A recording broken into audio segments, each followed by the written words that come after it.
एक बार चेक करो। और अगर हिस्ट्री आएगा तो कंप्लीट आएगा फिर, ठीक है। जितना टॉपिक हो गया एंशिएंट से लेकर पूरा मॉडर्न तक वर्ड नहीं आएगा, एंशिएंट मेडिवल मॉडर्न आएगा। अगर वही बात है, मैं तो मेंस के आंसर भी लिखने को देता हूँ, एक बार अगर कोशिश करूँगा तब तक बात कर लूँ, पॉसिबल हुआ तो आंसर भी तुम लोग को लिखने को तो सिर्फ ऑब्जेक्टिव। अगर एमसीक्यूज 150 आते हैं तब 2 घंटे, और अगर 100 आते हैं एमसीक्यू तो 1-2 क्वेश्चन तो लिख देना सर, देख लेते हैं बात कर लेते हैं, ठीक है। मगध एम्पायर, इसकी चर्चा कर रहे थे हम लोग। मगध एम्पायर के अंतर्गत हम लोग ने 3 वंश बेसिकली देख लिए थे। उन 3 वंश के अंदर हम लोग किस किस की बात कर चुके थे? हर्यक राजवंश, ठीक है, दूसरा शिशुनाग वंश और तीसरा नंद वंश, है ना। इसके बारे में हम लोग ने क्रोनोलॉजिकल ऑर्डर को देख लिया था कि कौन सा राजवंश कब आया है, इस राजवंश के बारे में हम लोग ने देख लिया। अभी बेसिकली जो पूरा मगध एम्पायर है, इस मगध एम्पायर को थोड़ा सा और ब्रॉड तरीके से ओपन करते हैं और ओपन करके थोड़ी सी और चर्चा करना शुरू करते हैं, ठीक है। तो देखिए, मैंने आपको कल ये बताया था कि हर्यक वंश, शिशुनाग वंश और नंद वंश, इन सब की ये क्रोनोलॉजिकल ऑर्डर है, और इन क्रोनोलॉजिकल ऑर्डर में हमें पढ़ना रहता है। जैसे हर्यक वंश आपको अब तक याद हो गया होगा कि 560 बीसी से लेकर 413 बीसी तक हर्यक वंश रहा, और इसके 3 इंपॉर्टेंट शासक जिनकी हम लोग बात करते हैं, बिंबिसार, अजातशत्रु और उदयन, ठीक। उसके बाद में शिशुनाग वंश में शिशुनाग और तालाशोक, ये दोनों बहुत इंपॉर्टेंट है, इनकी बात करनी है हम लोग को। और नंद वंश बाद में महापद्मनंद और धनानंद। तो धनानंद की स्टोरी के साथ में हम लोग ने क्लास खत्म भी किया था, है ना। तो ये तीनों राजवंश इंपॉर्टेंट है, लेकिन इससे पहले भी हर्यक वंश से पहले कुछ स्रोतों के अंदर ये बात भी लिखी हुई है कि एक वंश और होता था जिसको बोलते थे बृहद्रथ वंश, ठीक है। बृहद्रथ वंश करके जाना जाता था ये, और इसके जो संस्थापक थे उनको बृहद्रथ ही बोला जाता था। बृहद्रथ ने राजवंश को शुरू किया और बृहद्रथ इसके निर्माता के तौर पर जाने जाते हैं, और इन्होंने इस राजवंश को चलाया। आप लोगों को पता होगा कि हर्यक वंश जब शुरू हुआ 560 बीसी में, इससे पहले हम लोग ने देखा था वैदिक सभ्यता कब तक चली थी? 600 बीसी तक, 600 बीसी तक तो चली थी। अब ये बीच का जो 40 इयर्स का गैप है, इस 40 इयर्स के गैप के अंतर्गत ये वाला वंश कुछ लोगों ने ऐसे प्रमाण दिए हैं कि ये वंश रहा होगा, लेकिन हमें रिटन एविडेंस बहुत क्लियर नहीं मिलते। इस वजह से हम लोग इसको इतिहास का एक पार्ट मानते हैं, लेकिन ऐसा कुछ ना कुछ तो 40 सालों में रहा होगा। उस वजह से इसको बोला गया कि बृहद्रथ वंश इस सालों में रहा था, जिसके जो संस्थापक थे वो बृहद्रथ थे, ठीक है। तो ये बात आप लोग ध्यान रखिएगा। फिर आगे चलते हैं। हर्यक वंश, शिशुनाग वंश और नंद वंश। हर्यक वंश के कुछ शासक मैं आप लोग को बता रहा था, ठीक है। तो उन शासकों के नाम सुन लीजिए। देखिए, इसकी एक ट्रिक भी है ना याद करने की, हर्यक, शिशुनाग और नंद वंश। सुनिए किसी ने? कौन सी? सर मैं शासकों की हाँ, एग्जैक्टली वही वाली है ट्रिक इसकी। इसको बोला ही जाता है, इसको लोग हसीन पढ़ लेते हैं ना, वैसे करके पढ़ रहे थे, ठीक है। हसीन मसूक शाह, ऐसे करके इसको ट्रिक के फॉर्म में कुछ लोग याद करते हैं कि मौर्य एम्पायर और लेटर मौर्य एम्पायर, जहां तक कोई उस एम्पायर की कौन कौन से एम्पायर यहाँ पर रहे। जैसे ये एच से बात करें तो हर्यक वंश, ठीक है। यहाँ पे शाह से बात करें तो शिशुनाग वंश हो जाता है, ना से नंद वंश हो जाता है, मां से नंद वंश के बाद मौर्य वंश आ जाता है, मौर्य के बाद में यहाँ पे शुंग वंश आता है, एक शुंग वंश है, पुष्यमित्र शुंग पढ़ोगे आप लोग, ठीक है। तो शुंग वंश आ जाता है, कहां से कर्ण वंश आ जाता है, ठीक है। उसके बाद में सा से सातवाहन वंश आ जाता है। ये ट्रिक है जिससे आप लोग पूरी की पूरी मौर्य एम्पायर से पहले के और मौर्य एम्पायर के बाद के शासकों को याद कर सकते हैं। और इसके बाद में फिर गुप्ता एम्पायर वगैरह शुरू हो जाएगा, तो फिर बाद में गुप्ता एम्पायर वगैरह को देखेंगे, ठीक है। तो ये ट्रिक है, ट्रिक के बेसिस पे आप इसको याद कर सकते हैं, बस और कुछ नहीं इसके अंदर। आगे चलते हैं।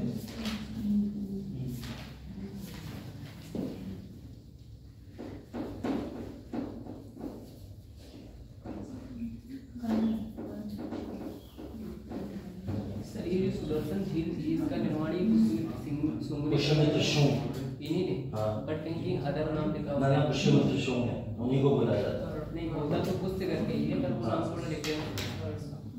देखो, ऐतिहासिक स्रोतों में मैंने वही बोला, 2-3 जगह कंफ्यूजन्स मिलते हैं, लेकिन हम लोग ऐतिहासिक प्रमाण एनसीईआरटी को मानते हैं, और एनसीईआरटी हमको जिस फैक्ट को बोल रही है उसको मानना चाहिए उस हिसाब से। ऐसे तो बहुत सारी कहानियां हैं, अभी आज भी बहुत सारी कहानियां बताने वाला हूँ तुम लोग को, और तुम लोग खुद कहोगे अजीबोगरीब कहानियां हैं, ऐसा कहाँ होता है, लेकिन इतिहास में लिखा हुआ है वो चीजें, ठीक है।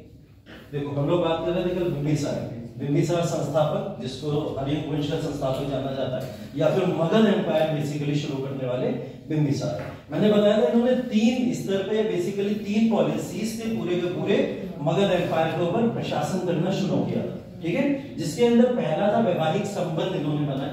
वैवाहिक संबंध में जैसे कौशल, लिच्छवी, मध्य वंश की राजकुमारी के साथ विवाह किया, ठीक है। तो जब ये विवाह कर रहे थे, ये विवाह का जो काल है इनका बिंबिसार का विवाह करने का काल में अगर हम लोग बात करें कौशल, क्योंकि एक नाम भी कभी कभी लाइन इफेक्ट में पूछ लेता है कभी कभी, ठीक है।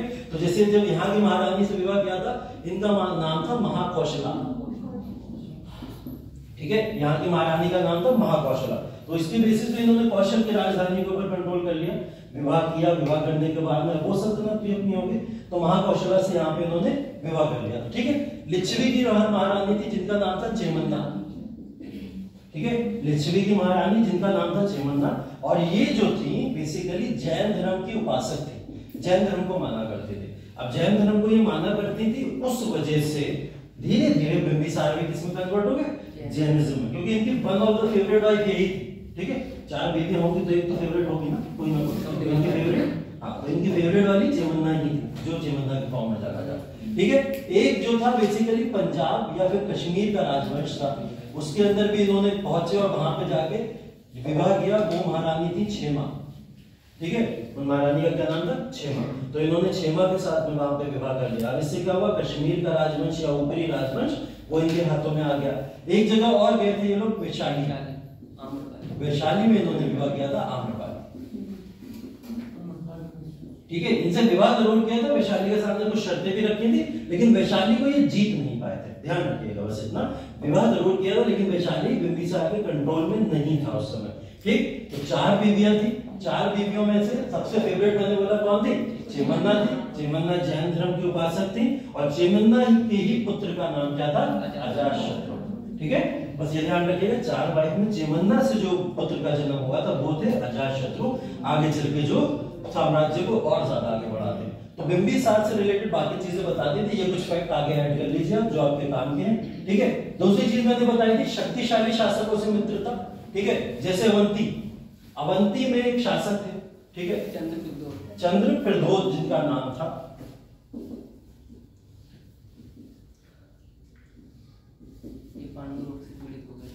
हाँ, तो ये बेसिकली बीमार थे बहुत ज्यादा, और बीमार ऐसे थे कि आज के समय में उसको कैंसर कह लो, ठीक है। अब वो कैंसर के इलाज को करने के लिए कोई भी उस समय था नहीं, और डॉक्टर्स ने तो ये चिकित्सक होते नहीं थे उस समय, कौन होते थे, वैद्य होते थे। वैद्यों ने तो साफ साफ तौर पे बोल दिया था कि भाई अब आप बचोगे नहीं, जीवित नहीं रह सकते। तो ये बात हम ही को पता चल जाए तो हम ही पूरी तरीके से हिल जाएंगे। वो तो राजा है ना अवंती का, और सबसे बड़े साम्राज्य मगध के बाद कोई अवंती ही था। तो इसको जब पता चला जैसे ही कि मैं तो मरने वाला हूं, इसने एक अनाउंसमेंट कर दिया, बोले कि अगर कोई भी व्यक्ति मेरी जान बचा लेगा मैं उसके नाम अपना पूरा साम्राज्य कर दूंगा, ठीक है। तो साम्राज्य को भी नाम करने के लिए तैयार हो गए, ठीक। तो क्या हुआ यहाँ पर, ये बात पता चली किसको, बिंबिसार को। अब बिंबिसार के पास में एक चिकित्सक थे जिनका नाम था जीविका। इन्होंने जीविका को भेजा उनके पास में, और जीविका ने सक्सेसफुली उनका इलाज भी कर दिया। इलाज करने के बाद में ये चंद्रप्रद्योत बच जाते हैं, जिसकी बाद में अवंती का जो प्रॉपर कहीं ना कहीं एक मित्रता पूर्वक संबंध स्थापित हो जाता है मगध के साथ में। अब मगध और अवंती जीता नहीं है, ये ध्यान रखिएगा। अवंती पे कंट्रोल स्टैब्लिश नहीं किया, लेकिन बेसिकली फ्रेंडली जोन एक बन गया इन दोनों के साथ का, जिसके साथ में दोनों मिलकर साझा रूल किया करते थे। तो ये बेसिकली शक्तिशाली शासकों से मित्रता का एक एग्जाम्पल है। उसके बाद में कमजोर पड़ोसियों पर विजय, ठीक है। जैसे अंग महाजनपद था, ठीक है। अंग महाजनपद कमजोर और थोड़ा सा कहीं ना कहीं ऐसा था कि वहां के शासक इतने ज्यादा सुप्रीम नहीं थे, तो इन्होंने क्या करा, उनके ऊपर अटैक करके उनके ऊपर विजय प्राप्त करी। तो ये 3 तरीके से बेसिकली ये क्या करते थे, अपने पूरी राजधानी को या फिर अपने एम्पायर को फैलाया करते थे। और ये ज्यादातर शासक आपको इतिहास में दिखेंगे कि यही टेक्नोलॉजी अपनाते ही, यही उनकी प्रौद्योगिकी होती है अपनाने की, कि हम लोग इस तरीके से कार्य करेंगे तो हमारा साम्राज्य और बड़ा हो जाएगा, ठीक है। तो बिंबिसार ने ये बेसिकली किया। बिंबिसार के बाद में अजातशत्रु आए। बिंबिसार क्यों की ये, अब देखो अजातशत्रु की स्टोरी बड़ी इंटरेस्टिंग है अजातशत्रु के पीछे आने की, ठीक है। मैं अभी बताऊंगा। वैसे इतिहास में कुछ कहानियां लिखी होती है, कुछ काल्पनिक होती है, कुछ सत्य होती है, लेकिन एक काल्पनिक कहानी ही कह लो या सत्य भी है कहीं ना कहीं लिखी हुई है। उसमें लिखा हुआ है कि अजातशत्रु को यहाँ पर प्रेम हो गया था, ठीक है। और प्रेम किसके साथ में हुआ था? प्रेम हुआ था मेरी बहन के साथ। हाँ? ममेरी बहन के साथ, बेसिकली ममेरी बहन के साथ। मतलब देखो चेमन्ना के ये पुत्र हैं, ठीक है। और चेमन्ना के भाई बेसिकली जो एक और महारानी है यहाँ पर, महाकोशला जो ऊपर लिखा हुआ है मैंने, महाकोशला के भाई थे, उनकी पुत्री थी, ठीक है। महाकोशला के भाई की पुत्री थी और उन पुत्री के साथ में इनको प्रेम हो जाता है। अब प्रेम होने की वजह से ये चाहते हैं उनसे विवाह करना। अब वो ममेरी बहन लगी अगर इनके रिश्ते में देखा जाए तो, है ना। लेकिन अजातशत्रु इस बात को मानने को तैयार नहीं है, कह रहे हैं मैं तो भाई गर्दन काट दूंगा, प्रेम हो गया मुझे। तो आज के दिन से तो आप समझ ही सकते हैं। तो जब ऐसी बात आई तो फिर अजातशत्रु ने क्या करा, विद्रोही कर दिया अपने पिता के अगेंस्ट में, ठीक है। और बोले कि मुझे तो चाहिए किसी भी तरीके से, प्रसन्नता नाम था समथिंग ऐसे, प्रसेनजित, हाँ वही नाम था। तो उनके जब उनके ऊपर अटैक किया इन्होंने बिंबिसार के ऊपर, तो बिंबिसार से बेसिकली प्रपोजल रखा था पहले मेरा विवाह करा दो। बिंबिसार ने बोला नहीं कराएंगे किसी भी तरीके से, ये उल्लंघन है धार्मिक नीतियों का। इन्होंने बोला उल्लंघन किया, तेल लेने सब फाइट, मुझे करना है विवाह और मेरा विवाह कराओ किसी भी तरीके से, और अगर नहीं कराओगे तो फिर गए तुम, ठीक है। और ये बात बिंबिसार ने थोड़े हल्के में ली, बोले अरे अभी थोड़ा प्यार में पागल है, धीरे धीरे उतर जाएगी कुमारी, है ना। कुमारी उतरते उतरते उन्होंने क्या करा, गर्दनी काट दी, ठीक है। और वो ऐसा था कि अजातशत्रु ने जैसे ही अपने पिता को मारने के बाद में पूरे साम्राज्य में क्या हुआ, एक लहर सी दौड़ गई कहीं ना कहीं कि अजातशत्रु अपने पिता का हत्यारा है, ठीक है। तभी इसको एक टाइटल दिया जाता है, क्या? पितृ, ठीक है। तो उस टाइटल के नाम से इसको तब से पुकारा जाने लगा। लेकिन अब पिता के बाद में एक ही पुत्र है जो यहाँ पर शासन कर सकता है, तो ये क्या करता है, आगे यहाँ पर शासन करना शुरू कर देता है। जैसे ये शासन करना शुरू करता है, शासन करने के बाद में मैंने क्या बोला था, टेक्नोलॉजी में बहुत ज्यादा ये स्ट्रॉन्ग था, टेक्नोलॉजिकल चीजों को काफी ज्यादा महत्व दिया करता था। जैसे कुछ विस्तारवादी नीतियों का इसने पालन करने के लिए क्या करा, इसने एक यंत्र होता है शिलाकंटक बोलते हैं उसको, ये आपने बाहुबली पिक्चर में इसकी इमेज देखी होगी, ठीक है। और एक होता है रथमुसला, ठीक है। ये गधे के साथ में जब रथ को प्रयोग किया जाता है तो ऐसी दो इमेजेस हैं। बेसिकली इसने क्या करा था, अटैक किया था अपने और आसपास के राज्यों के ऊपर, जैसे अवंती या फिर अंग के ऊपर तो विजय प्राप्त कर चुके थे, अवंती के राज्य के ऊपर विजय प्राप्त नहीं हुई थी, मित्रता के संबंध थे उनके साथ में। तो ऐसे राज्यों को जीतने के लिए, अपने और विस्तार को बढ़ाने के लिए इसने ऐसी नीतियों को उपयोग किया। इसका इमेज भी है शायद, सर मुख्य रूप से वैशाली के लिए ये चीज यूज करी है। हाँ, वैशाली राज्य के लिए, वैशाली के लिए भी, हाँ वो आएगा, देखो ये नीचे लिखा हुआ है, ठीक है। ये महाशिलाकंटक बोलते हैं इसको देख लो। बेसिकली इसके अंदर क्या होता है, ऐसे पत्थर फंसाए जाते हैं यहाँ पर, और गुलेल की तरह यूज किया जाता है, खींच के फेंक के मार दिया जाता है, ठीक है। तो जितने उसके नीचे आएंगे सब निपट जाते हैं, ठीक है। और ये क्या होगा, आपने देखा होगा बाहुबली पिक्चर में भल्लाल देवता बैठा होता है, यहाँ पर चारों तरफ से कवर होता है, इधर उधर से तीर भी आएंगे तो बच जाएंगे, और ये घूमता रहता है ऐसे सर्किल में, ऐसे जो भी सामने आएगा कटता चला जाता है सामने से, इस तरीके से, ठीक है। तो ये आरी टाइप का होता है। तो ये बेसिकली इसे बोलते हैं रथमुसल। तो ऐसे पूरे के पूरे इसने जो कह सकते हो आप एडवांस्ड टेक्नोलॉजीज का प्रयोग करके इसको जीता था, वैशाली, ठीक है। बनारस और वैशाली को जीतकर इसने अपने राज्य में लाया। अवंती के ऊपर भी अटैक करके कोशिश की थी इसने, लेकिन उसके साथ में मित्रता के संबंध थे ही पहले, लेकिन बाद में कोशिश जरूर की थी, लेकिन मिला किसको लिया, वैशाली और वाराणसी को। तो वैशाली और वाराणसी को अपने राज्य में मिलाने वाला अजातशत्रु था, ना कि बिंबिसार। ये बात को ध्यान में रखिएगा, ठीक है। उसके बाद में अजातशत्रु आपको पता है बौद्ध धर्म से रिलेटेड, ठीक है। बौद्ध धर्म की प्रथम संगति जो हुई थी उसकी बात हम लोग ने की थी, कौन से सन में हुई थी, 483। कहाँ पे,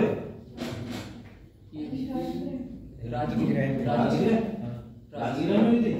और इसका अध्यक्ष कौन था, अध्यक्ष महाकश्यप, ठीक है। बताया था उस दिन, याद भी कराया आप लोग ने, तो ध्यान रखिएगा। प्रथम बौद्ध संगति जिस समय में इन्होंने अजातशत्रु ने उसको लीड किया था पूरी तरीके से, तो हमको क्या पता चलता है कि ये बौद्ध धर्म को मानने वाले व्यक्ति थे। इनके पिताजी जैन धर्म को मानने वाले व्यक्ति थे। अब देख लीजिए उदयन, ठीक है। उदयन भी तो वेट कर रहा है इसी बात का कि मेरे पिता जो मरे तब मुझे मिले साम्राज्य पूरा का पूरा। जैसे बिंबिसार को हटाकर अजातशत्रु ने यहाँ पर रूल स्थापित किया, वैसे उदयन ने मार दिया किसको? अजातशत्रु को। और अजातशत्रु को मार दिया, उदयन यहाँ पे अब नया शासक बन गया। मारने के पीछे के कारण बहुत सारे बताए जाते हैं। पहला तो यही कि अजातशत्रु अपना रूल जो है वो छोड़ने को तैयार नहीं था। उदयन बार बार रिक्वेस्ट करता था कि मुझे रूल चाहिए, ठीक है। और दूसरा फिर जो चक्कर है वो औरत वाला चक्कर, ठीक है, वो वाला चक्कर है, सेकंड वाला। तो उस चक्कर में भी कहीं ना कहीं माना जाता है कि उदयन ने ऐसा फैसला कोई लिया, ठीक है। तो ये यहाँ पर इसने क्या करा था, सबसे बड़ा कार्य इसका यही है कि पाटलिपुत्र को इसने नई राजधानी के रूप में स्थापित किया। अब मगध साम्राज्य की नई राजधानी क्या होती थी? पाटलिपुत्र होती थी, ठीक है। तो ये इसलिए जाना जाता है। इसी के बाद में बोला जाता है कि हर्यक राजवंश का यहाँ पर डिक्लाइनेशन शुरू हो गया। इसके अंतिम शासक नागदशक इसके अंतिम शासक हैं। और नागदशक के समय में ये साम्राज्य खत्म हो जाता है। नागदशक की गलती क्या, ये तो तभी शासक करते हैं कि इन्होंने अपना एक मंत्री बनाया था जिसका नाम था शिशुनाग, ठीक है। क्या नाम था? शिशुनाग। शिशुनाग इनका एक मंत्री था। और शिशुनाग अब जब पहुंचा इनके पास में साम्राज्य को पूरी तरीके से विस्तारित करने के लिए, तभी इसने क्या करा था, यहीं पे आगे चल के शिशुनाग राजवंश की स्थापना की थी। और आप लोग एक एग्जाम्पल के तौर पे देख भी लो, नागदशक एक बहुत होनहार योद्धा भी नहीं था, कम उम्र का भी शासक था, ठीक है। तो अब ऐसे शासक के पास में एक बहुत सीनियर ऑफिसर टाइप का आ जाए जो शिशुनाग था, ठीक है। अब वो आएगा तो वो देख के नहीं समझ जाएगा क्या राजा है, क्या मतलब करेगा क्या ये साम्राज्य के लिए, मतलब इसको हटाना, इसको गिराना बहुत आसान बात है। तो इन्हें क्या करा, शिशुनाग ने अपनी सेना लेकर अटैक कर दिया नागदशक को। नागदशक को निपटा के अपना एक नया राजवंश शुरू कर दिया जिसको शिशुनाग राजवंश के तौर पर जाना जाता है, ठीक है। देखिए शिशुनाग राजवंश, शिशुनाग राजवंश इनके मंत्री जो थे बेसिकली इसके नागदशक के, उनके द्वारा शुरू किया गया था, ठीक है। अब शिशुनाग राजवंश में देखिए ज्यादा इंपॉर्टेंट कुछ नहीं है, बस यही दो नाम देखने हैं हमको, बाकी कुछ इंपॉर्टेंट नहीं है इसके अंदर।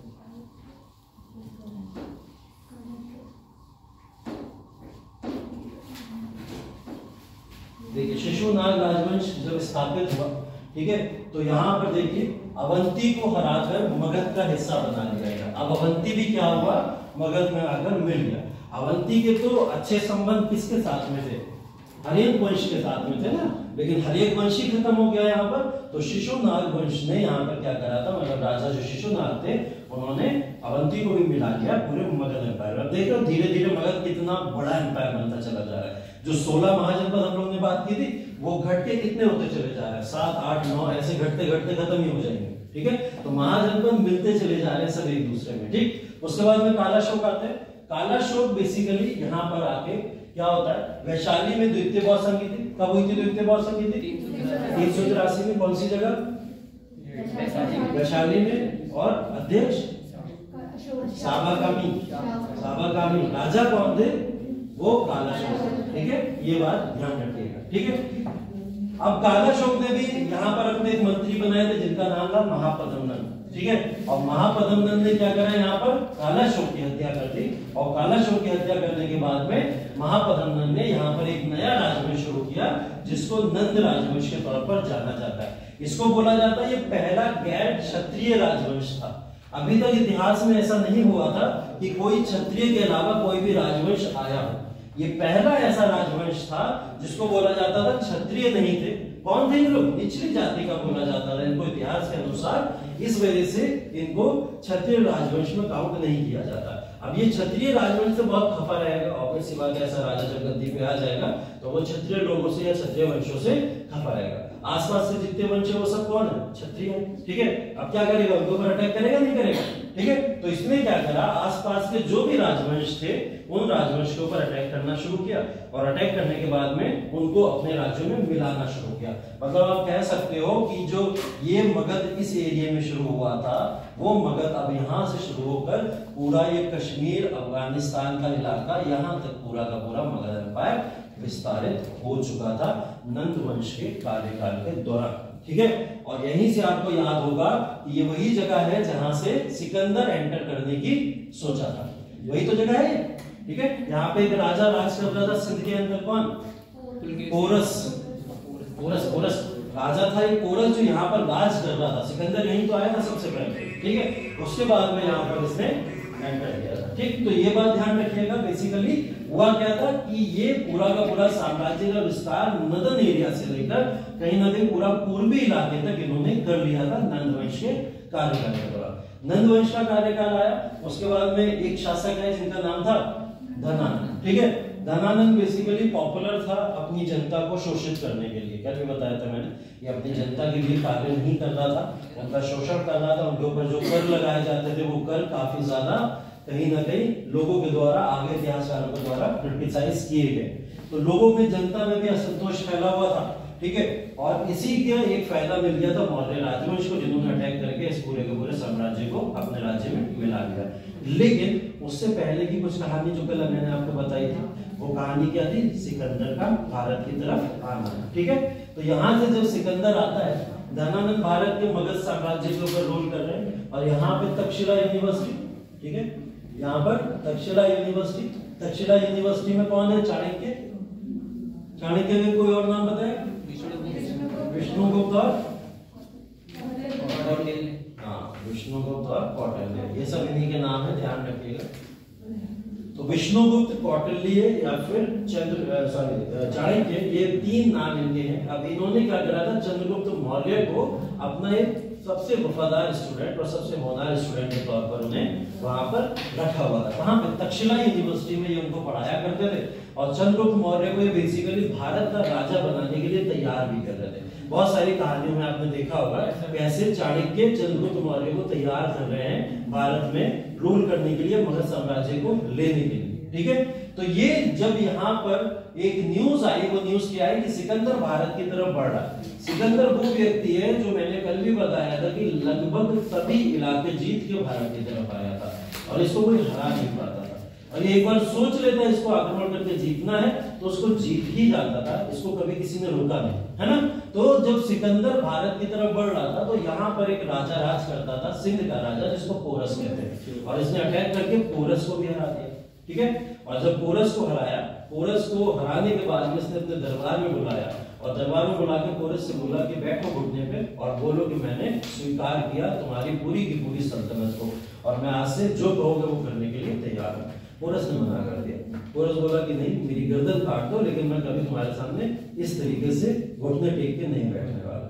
ठीक है, तो इस बात से सिकंदर काफी खुश हुआ, बोले कि मुझे पसंद आया इतना दमदार राजा, और मैं चाहता हूँ तुम मेरा साथ दो, मैं तुम्हें राजा बने रहने दूंगा यहाँ पे, लेकिन तुम्हें मुझे साथ देना पड़ेगा। बोले किस चीज में? बोले आगे मगध मुझे जीतना, और अगर तुम मेरा साथ देते तो हम दोनों मिलकर मगध को जीतेंगे, और मगध जीतने के बाद में आगे देखा जाएगा फिर क्या करना है, कैसे करना है।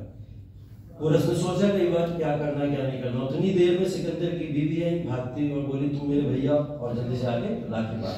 ठीक है, जिम्मेदारी होगी। ठीक है, मानना पड़ेगा। ठीक है, राजा की नहीं मानोगे, बहन की तो मानोगे। ठीक, तो क्या करा, जल्दी से औरत ने हाँ कर दी उस बात के लिए। मेरी बहन बोल रही है तो मैं चलो कर देता हूँ, सिकंदर तुम्हारी बात नहीं मानूंगा। ठीक है, तो ये था सिकंदर का यही रूल था बेसिकली। वो क्या करता था, जिस भी आक्रमण करता था, उस आक्रमण करने के बाद में उस राजा को बुलाता था दरबार में, कहता था कि भाई घुटने टेको मेरे सामने। अगर वो घुटने टेक देता था तो ठीक है, उसे मार दिया करता था। ठीक है, घुटने टेकने के बाद तो छोड़ देना चाहिए ना, तुमने मेरे को स्वीकार कर लिया, वो मार देता था। लेकिन जो घुटने नहीं टेक देता उसको छोड़ देता था, कहता था मुझे तुम लग रहा बहुत होनहार। ठीक है, वो छोड़ता क्यों था? क्योंकि उसे पता था ये राजा बहुत होनहार है और ये काम आएगा मेरे आगे चल के और ज्यादा जगहों पे आक्रमण करने के। और उसको अपने जंगल में लेना कैसे, उसके लिए अपनी वाइफ को आगे कर देते, जाओ राखी बंद हो जाके। ठीक है, वो भी सिक्योर है, सिर्फ राखी तो बांध रही है जाके, है ना। और जो भी है सिक्योरिटी सिकंदर की भी खत्म हो जाती थी, चलो बहन भाई वाला रिश्ता। ठीक है, तो उस वजह से क्या होता था, सिकंदर आगे मूव करते हुए चला गया और कहीं ना कहीं पूरे भारत के इस मगध साम्राज्य के ऊपर यहाँ पर इसने क्या करा, अटैक करके कोशिश करी कि मैं मगध साम्राज्य को जीत लूं। अब हुआ क्या, कल की कहानी वापस आते हैं, ये है व्यास। ठीक है, व्यास नदी या फिर सिंधु नदी की जब क्रॉस करने की बात हुई थी, सिंधु के आगे व्यास, तो हम लोग यही बात कर रहे थे कि यहाँ के जो शासक था बेसिकली पोरस। ठीक है, तो पोरस ने कहीं ना कहीं ये बात पहले ही बोली हुई थी कि मगध को जीतना इम्पॉसिबल सा है, और वो इम्पॉसिबल इसलिए मानता था क्योंकि मगध के राजा के पास, नंद वंश के पास में उस समय सेना बहुत बड़ी थी और उस सेना को पार पाना मुश्किल था। तो सिकंदर ने उससे यही बात पूछी थी, तुम मुझे बताओ साथ दोगे या नहीं दोगे। उसने बोला अब तो भाई रिश्तेदारी है, साथ तो देना ही पड़ेगा, साथ तो जरूर दूंगा मैं।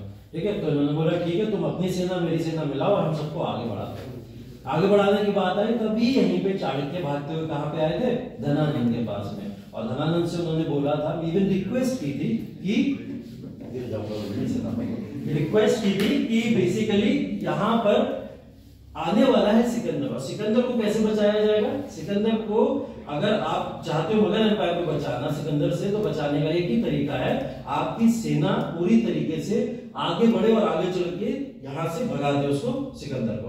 तो इन्हें मना कर दिया धनानंद बोले कि मैं ब्राह्मणों की किसी बात को नहीं मानूंगा, तुम लोग हमें इतिहास से बेवकूफ बनाते चले आए हो, अब भी हमें बेवकूफ बना रहे होगे।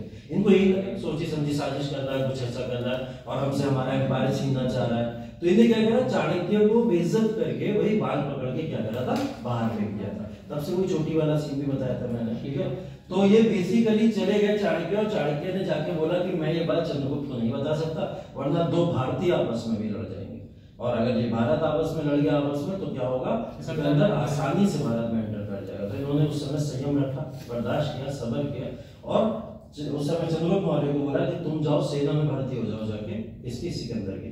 और सिकंदर की सेना में भर्ती होना था, और भर्ती होने के बाद उन लोगों ने कुछ नीतियां बनाई। उन नीतियों में एक नीति ये थी कि सिकंदर की सेना के मन में हमें क्या करना है, अफवाहें फैलानी है बहुत सारी। और वो अफवाहें क्या थी, जो सिंधु को पार करता है वो मर जाता है, वो लूला हो जाता है, लंगड़ा हो जाता है, अंधा हो जाता है, ठीक है, कुछ ना कुछ हो जाता है उसे, जो भी सिंधु को पार करता है। और ऐसे 10 एग्जाम्पल उन्होंने करके भी दिखा दी। किसी के जहर मिला दिया पानी में, ठीक है, और किसी की आंखें फोड़ दी, ठीक, जो भी सिंधु को क्रॉस करता था पकड़ के उसको लेके जाते थे, और ये कार्य उसके साथ कर दिया जाता था। सेना में धीरे धीरे अफवाह फैलने लगी, और ये अफवाह फैली कैसे, जब इस बात को प्रमाणित कर दिया गया कि हाँ, कि भाई देखो ये भारत तो पहले ही देवभूमि, और देवभूमि के अंदर एंटर करने का मतलब है यहाँ के देवी देवता होने नाराज, और नाराज होंगे तो तुम्हारे साथ क्या करेंगे, फिर ऐसी ही हरकतें करेंगे। तो यहाँ के देवी देवता नहीं चाहते तो लोग अंदर एंटर करो। सिकंदर की सेना मना कर देती है, सिकंदर हो जाता है काफी ज्यादा टेंशन में, और बुलाता है किसको, सेल्यूकस निकेटर।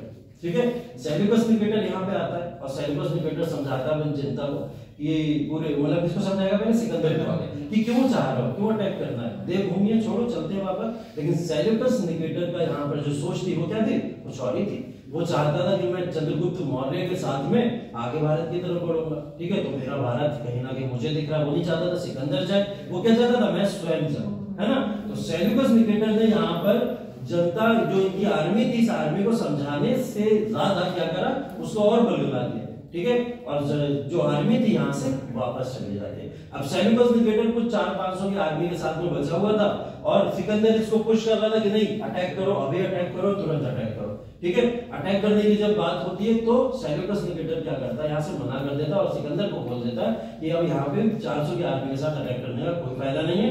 नंद वंश के पास में इतने हाथी हैं कि 400 को तो ऐसे ही कुचल देंगे। ठीक है, तो इस वजह से ये इनका पूरा का पूरा जो एक अफवाह थी उसकी वजह से सब कैंसिल हो जाता है, और सिकंदर यहाँ से भारत से वापस लौट जाता है। जैसा कि मैंने बताया था, एक शक्तिशाली सेना धनानंद की थी, जिसकी वजह से यहाँ से सिकंदर वापस लौट गया। सिर्फ एक ये कारण नहीं है, ऐसी 100 शक्तिशाली सेनाओं को सिकंदर उलट चुका था पहले, तो उसके लिए नंद सेना भी कोई बहुत बड़ी सेना नहीं थी। यहाँ अगर किसी को क्रेडिट देना चाहिए तो किसको, चाणक्य को देना चाहिए, जिनकी सोच की वजह से सिकंदर यहाँ से वापस गया था। और यहीं से वापस जाते समय लगभग 326 बीसी की बातें हैं ये सब जो मैं आपको बता रहा हूँ, और यहाँ से वापस जाते समय 323 बीसी में सिकंदर की मृत्यु हो जाती है। तो बोला जाता है अपनी 30 साल से भी कम अवस्था में सिकंदर पूरी दुनिया को जीत चुका था, सिर्फ भारत को नहीं जीत पाया, और उसकी मृत्यु हो जाती है वापस। ठीक है, तो ये धनानंद है। धनानंद के समय में अब यहां से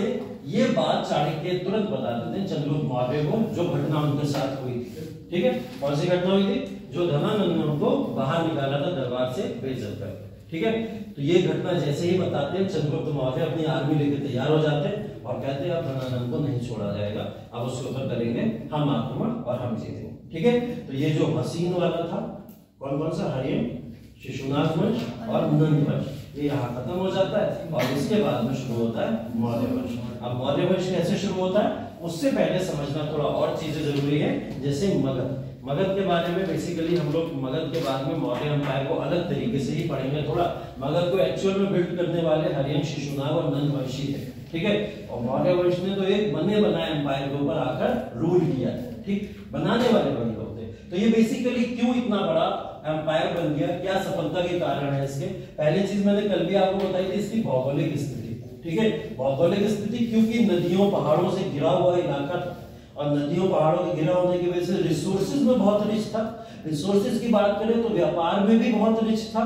मतलब अगर ओवरऑल देखा जाए तो इसके पास में जंगल भी अच्छे खासे थे, इसके पास में पहाड़ भी अच्छे खासे थे, नदियां भी अच्छी खासी थी, फसल अच्छी होती थी जिसकी वजह से, और पोर्ट बंदरगाह भी मिल जाते थे जिसकी वजह से व्यापार अच्छा होता था। तो धीरे धीरे इसकी भौगोलिक स्थिति की वजह से ये एक अच्छा एम्पायर बन गया।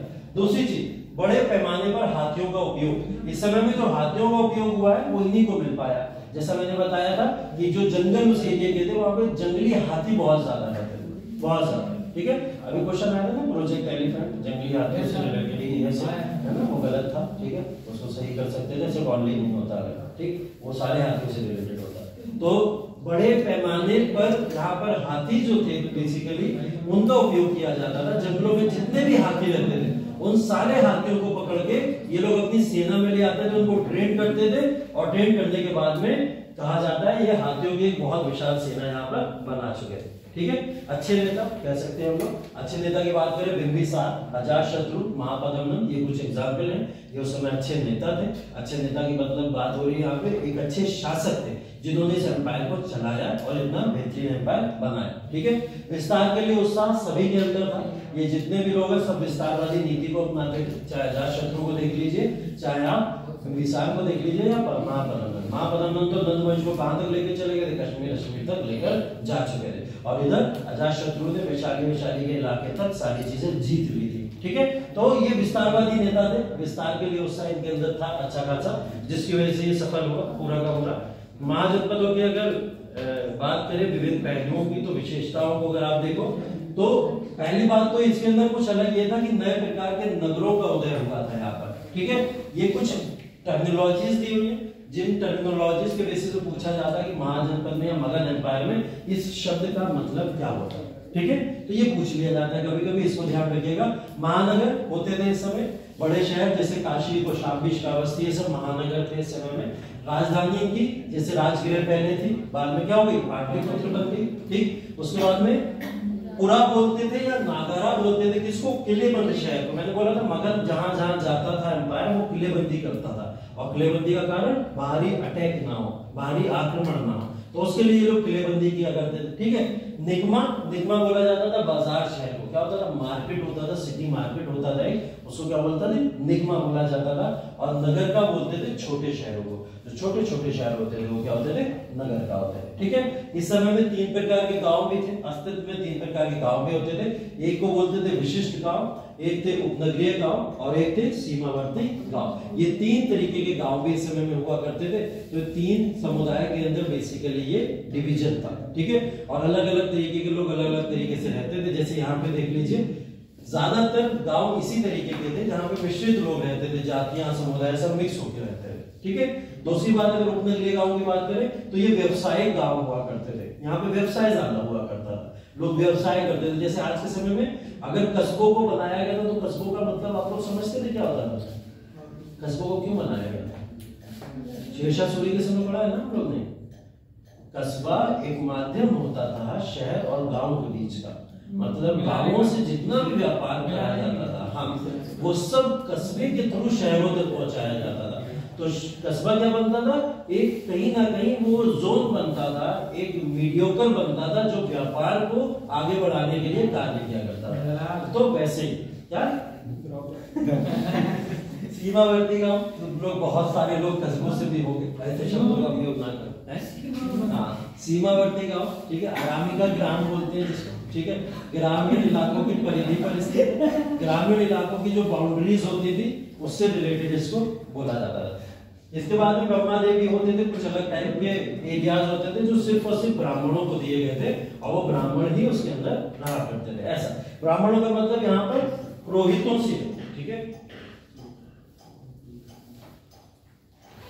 ठीक है। गिल्ड का उदय की बात करें तो ये व्यवसाय से रिलेटेड है बेसिकली। जितने भी शिल्पकार या व्यापारी का जो भी ऑर्गेनाइजेशन था उनको गिल्ड बोला जाता था। व्यापार के लिए मार्ग थे, व्यापार के लिए मार्ग में बोला जाता है कि तक्षशिला से लेकर राजगृह तक, मतलब ऊपर आप पाकिस्तान से लेकर कहां बिहार तक चले आओ, ये पूरा का पूरा एक ट्रेड रूट हुआ करता था और इसका व्यापार मार्ग ये कहलाया करता था। इसके बाद में अगर कुछ मनी वगैरह की या धन की बात करोगे तो आपको एक कॉइन दिख रहा होगा, ठीक है।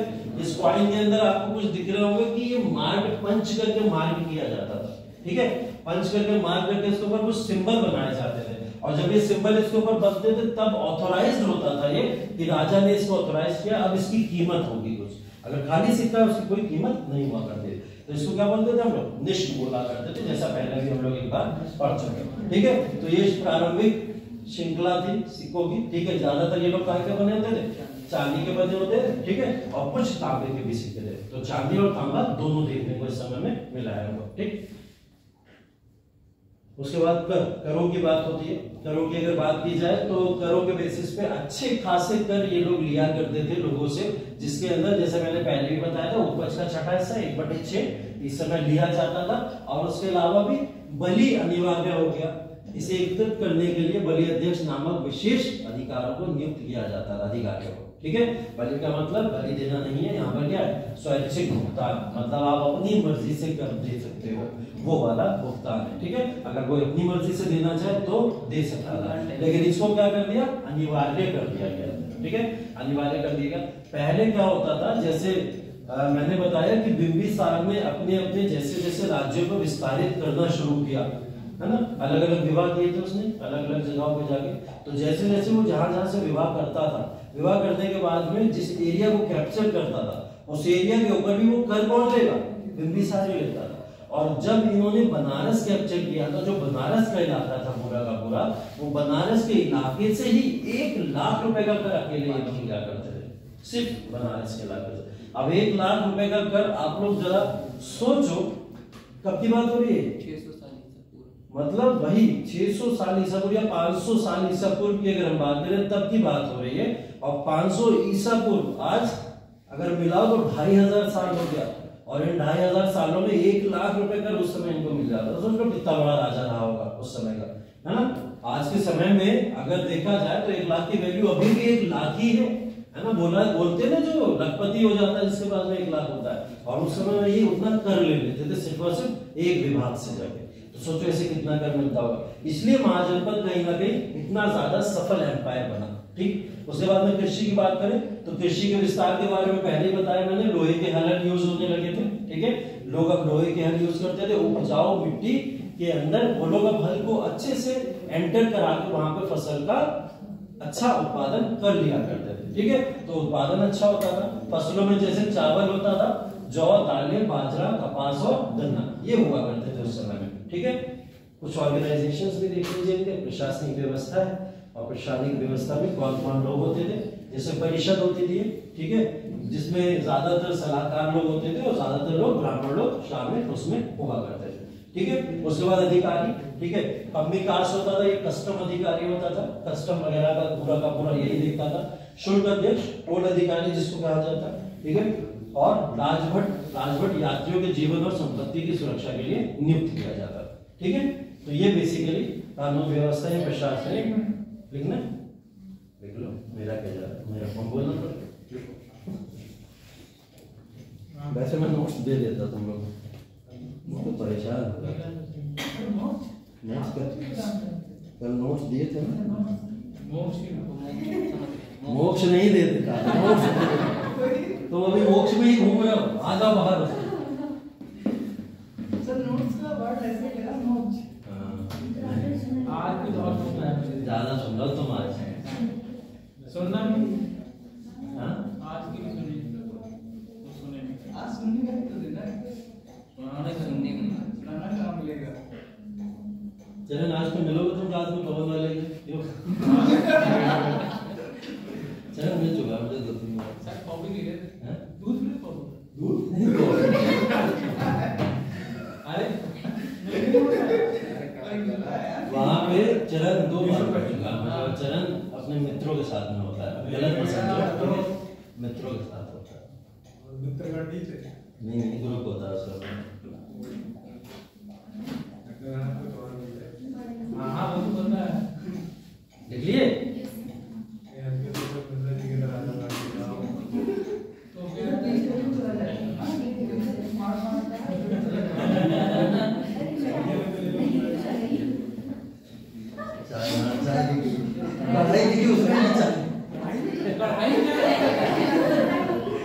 देखो महिलाओं की स्थिति, महिलाओं की स्थिति तो पता ही है तुम लोग को, बहुत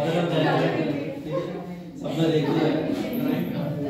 महिलाओं की स्थिति बेसिकली पितृसत्तात्मक तो है, देखते हैं हम लोग, ठीक है।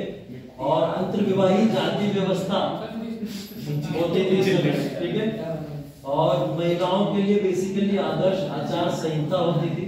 महिलाओं को कुछ रूल सिद्धांत दिए जाते थे, आपको ये फॉलो करने हैं, इसी के ऊपर चलना रहता है, बेसिकली ये सब बताया जाता है, ठीक है। तो पितृसत्तात्मक थी, तो महिलाओं की स्थिति कह सकते हो कि बहुत अच्छी नहीं थी, लेकिन बहुत खराब भी नहीं थी, ठीक है, बैलेंस कहीं ना कहीं थी। उसके बाद में देखिए मिट्टी के बर्तनों का उपयोग होता था, जैसे एक पॉटरी दी हुई है यहाँ पर, ठीक है।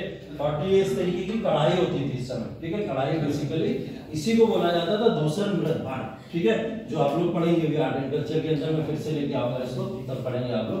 लेकिन चाय बनाने की प्याली कढ़ाई, देखो इस समय में भारत पर कुछ फारसी आक्रमण भी हुए। ऐसा नहीं है कि भारत के अंदर आक्रमण सिर्फ और सिर्फ मध्यकालीन में ही हुए, प्राचीन में भी भारत के ऊपर आक्रमण होते थे। और उन आक्रमणों में ये 3 आक्रमण ज्यादा इंपॉर्टेंट है जो पूछे जाते हैं आपके एग्जाम, ठीक है। पहला साइरस, ठीक है, फारस से आए हुए कुछ लोग हैं जिन्होंने भारत के ऊपर अटैक किए थे, जिसमें साइरस का एक आक्रमण है। 558 से 530 बीसी के दौरान इसने आक्रमण किया था, ठीक है। एक्मेनियन एम्पायर से लेने देने वाला था, और ये पहला कहीं ना कहीं आक्रमणकारी है जिसने इंडिया के ऊपर आक्रमण किया था, फारस की तरफ का, ठीक है। पहला आक्रमणकारी है जिसने यहाँ पर आक्रमण किया था। विदेशी आक्रमणकारियों में अगर हम लोग देखें तो पहले ही आक्रमणकारी दिखते हैं हमें, क्योंकि हम लोग आर्यों को आक्रमणकारी नहीं मानते हैं as per the historical evidences, ठीक है। तो इस वजह से हम लोग इनको ही मानते हैं कि ये भारत के अंदर आक्रमणकारी के तौर पर थे, ठीक है। फिर डेरियस प्रथम है, 522 से 486 बीसी का कार्यकाल था इनका, और इन्होंने सिंध के ऊपर अटैक किया था, ठीक है।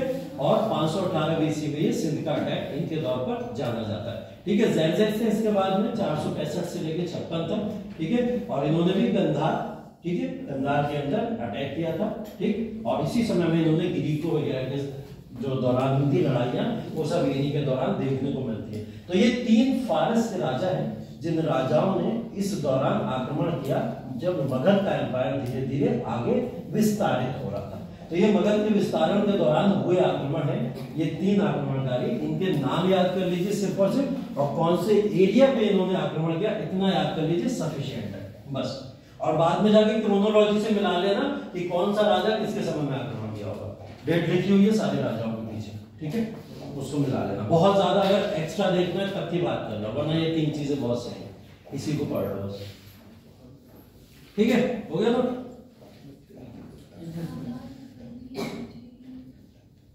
साइरस, डेरियस 1 और ज़ेल्ज़ेक्स।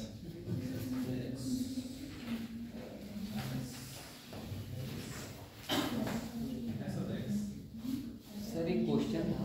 हाँ सर ये जो पोरस और सिकंदर के बीच युद्ध हुआ था, ये झेलम नदी पे हुआ था। हाँ। झेलम नदी जबकि ब्यास नदी से 4 नदियों के बाद पड़ती है, 3 नदियों के बाद। हाँ। तो मुझे ये समझ नहीं आता ब्यास नदी को क्यों नहीं पार करवाया, जब तक वो जब झेलम पे युद्ध हुआ है तो मतलब है कि ब्यास नदी को पार किया होगा। नहीं देखो, झेलम और ब्यास अगर आप ज्योग्राफिकल कंडीशन के रूप पर देखोगे तो लोकेशन देखना झेलम और ब्यास की, आप देख रहे हो ना कुछ इस तरीके से नदियों का विस्तारण है, ऐसे ऐसे ऐसे और ऐसे इस तरीके से जाती है। लेकिन कभी कभी ये नदी इस वाली नदी को इस तरीके से काटते हुए तो आती है ना, बाउंड्री में इस तरीके से काटते हुए आती है। तो जो ब्यास का वन ऑफ द रीजन है, एक क्षेत्र है, उस क्षेत्र के पार में कहीं ना कहीं ये रूल कर रहे थे, जिनको पोरस बोला जाता है। तो ये पोरस के बाद में जब लड़ाई हुई थी इनके साथ में, तो एक क्षेत्र, एक रीजन का ब्यास पार किया था उन्होंने। ब्यास की पूरी रिवर पार करके नहीं आए थे, और ब्यास की पूरी रिवर जब तक पार नहीं करोगे भारत के अंदर एंटर नहीं कर सकते। नदियों को एक बार आप देखना जाके, नदियों का विस्तारण कहाँ कहाँ तक है। तो एक बार जब नदियां देखोगे तो समझ आएगा कि पोरस ने और सिकंदर ने जो झेलम पे लड़ाई लड़ी थी, वो झेलम की लड़ाई व्यास के एक पार्ट को कहीं ना कहीं क्रॉस करके लड़ी गई है, बाकी पूरा व्यास बचा हुआ है, पूरा व्यास बचा हुआ। तो उस व्यास को और ज्यादा आगे कैसे बढ़ेंगे, किस तरीके से वहां से निकलेंगे, उसकी लड़ाई पूरी की पूरी आगे चल के आप देखते हो कि व्यास को क्रॉस नहीं करने देना, है ना। तो नदी तंत्र देख लो एक बार, वहां से समझ आ जाएगा आपको कि ऐसी लड़ाई क्या है।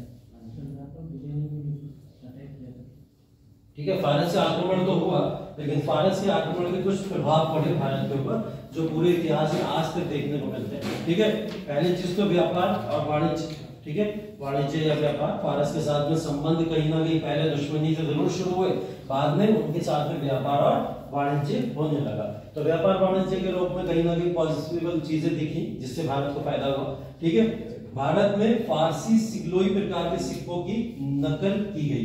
ठीक है, भारत में फारसी कुछ सिक्के होते थे। ठीक है, ये जो सिक्के के नीचे आप देख भी सकते हो कुछ। ठीक है, जैसा अशोका ने अपने समय में बहुत सारे इंस्क्रिप्शन बनवाए थे, कई सारे सिक्कों को बनवाया था, या कुछ लिपियां उसने वहां पर लिखवाई थी। ठीक है, या फिर कुछ स्तंभ वगैरह बनवाए थे। उन सबके ऊपर प्रभाव किसका दिखता है?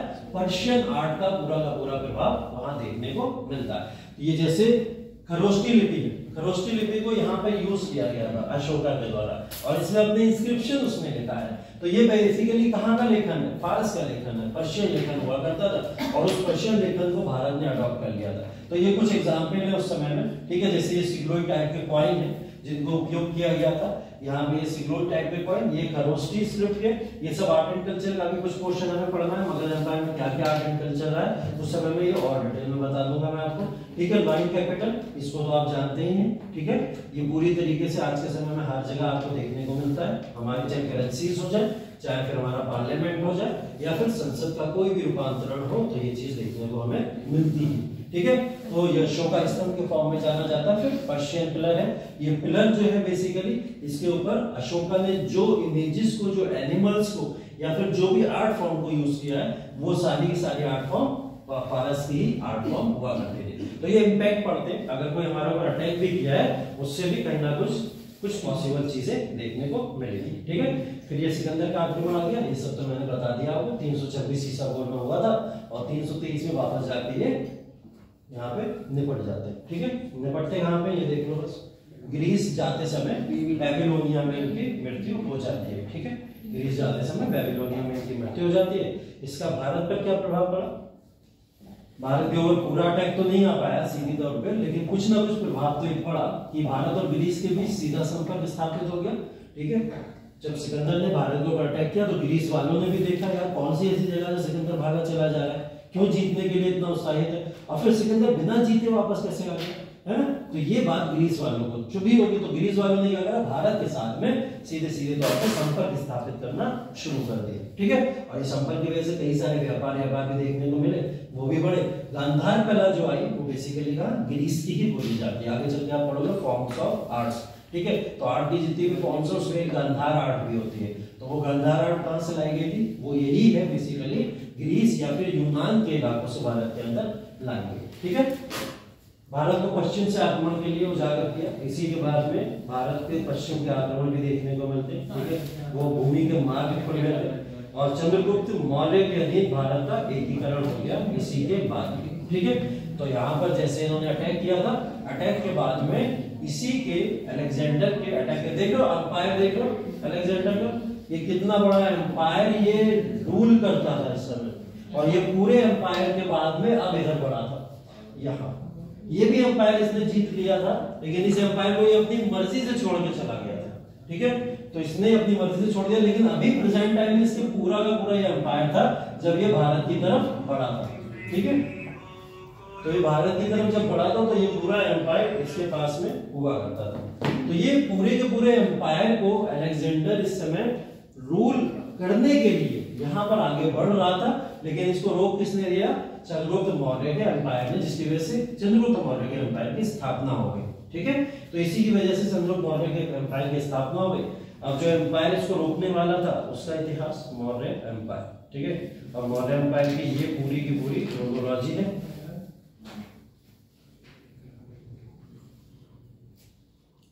ठीक है, अब इसके अंदर हम लोग पढ़ते हैं चंद्रगुप्त मौर्य, जो 322 ईसा पूर्व से उनका कार्यकाल माना जाता है, और 297 ईसा पूर्व तक उनका कार्यकाल चलता है। ठीक है, चंद्रगुप्त मौर्य के बाद में बिंदुसार आते हैं। देखिए याद रखिएगा, ऊपर बिंबिसार थे और यहाँ कौन है, बिंदुसार है, तो दोनों में डिफरेंस ये याद रखिएगा। बिंबिसार कौन से वंश के, आर्यन वंश के, और बिंदुसार मौर्य वंश के। बस ये ध्यान रखिएगा कि बिंदु, चंद्रगुप्त में चंद्र में बिंदु होता है ना, तो यहाँ बिंदु, ठीक है, ऐसे याद कर लो, जैसे चाहे याद कर लो, मैंने ऐसे याद किया।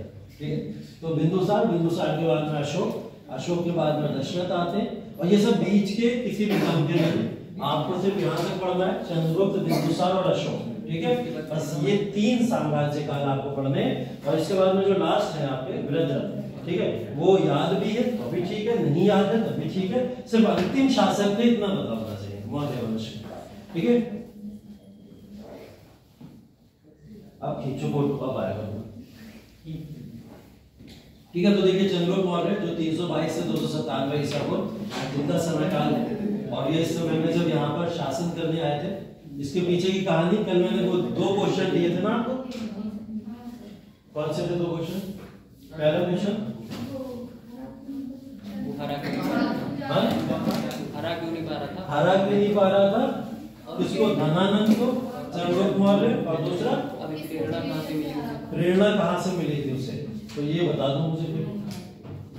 दोनों क्वेश्चन मैंने ये क्वेश्चन पूछा था कि चंद्रगुप्त मौर्य ने 322 में अपने साम्राज्य की स्थापना करी, और उससे पहले उसने बहुत संघर्ष किया इस पूरे के पूरे रीजन को जीतने के लिए, पूरे मगध को जीतने के लिए बहुत संघर्ष किया। बार बार आता था, हार के वापस चला जाता था, फिर बार बार आता था, हार के वापस चला जाता था। ऐसे कम से कम 10 बार के आक्रमण देखने को मिल जाते, चंद्रगुप्त जीत नहीं पा रहा था। क्या कारण था जीत नहीं पा रहा था? ये तो होमवर्क था। और जीत क्यों गया, प्रेरणा कहां से मिली बाद में लास्ट में? खिचड़ी से प्रेरणा मिली। हाँ, खिचड़ी कहानी बता, खिचड़ी वाली कहानी बता, प्रीति बताइए खिचड़ी। बताओ, पूरी कहानी बताओ, सब लोग सुन रहे हैं ध्यान से। हाँ,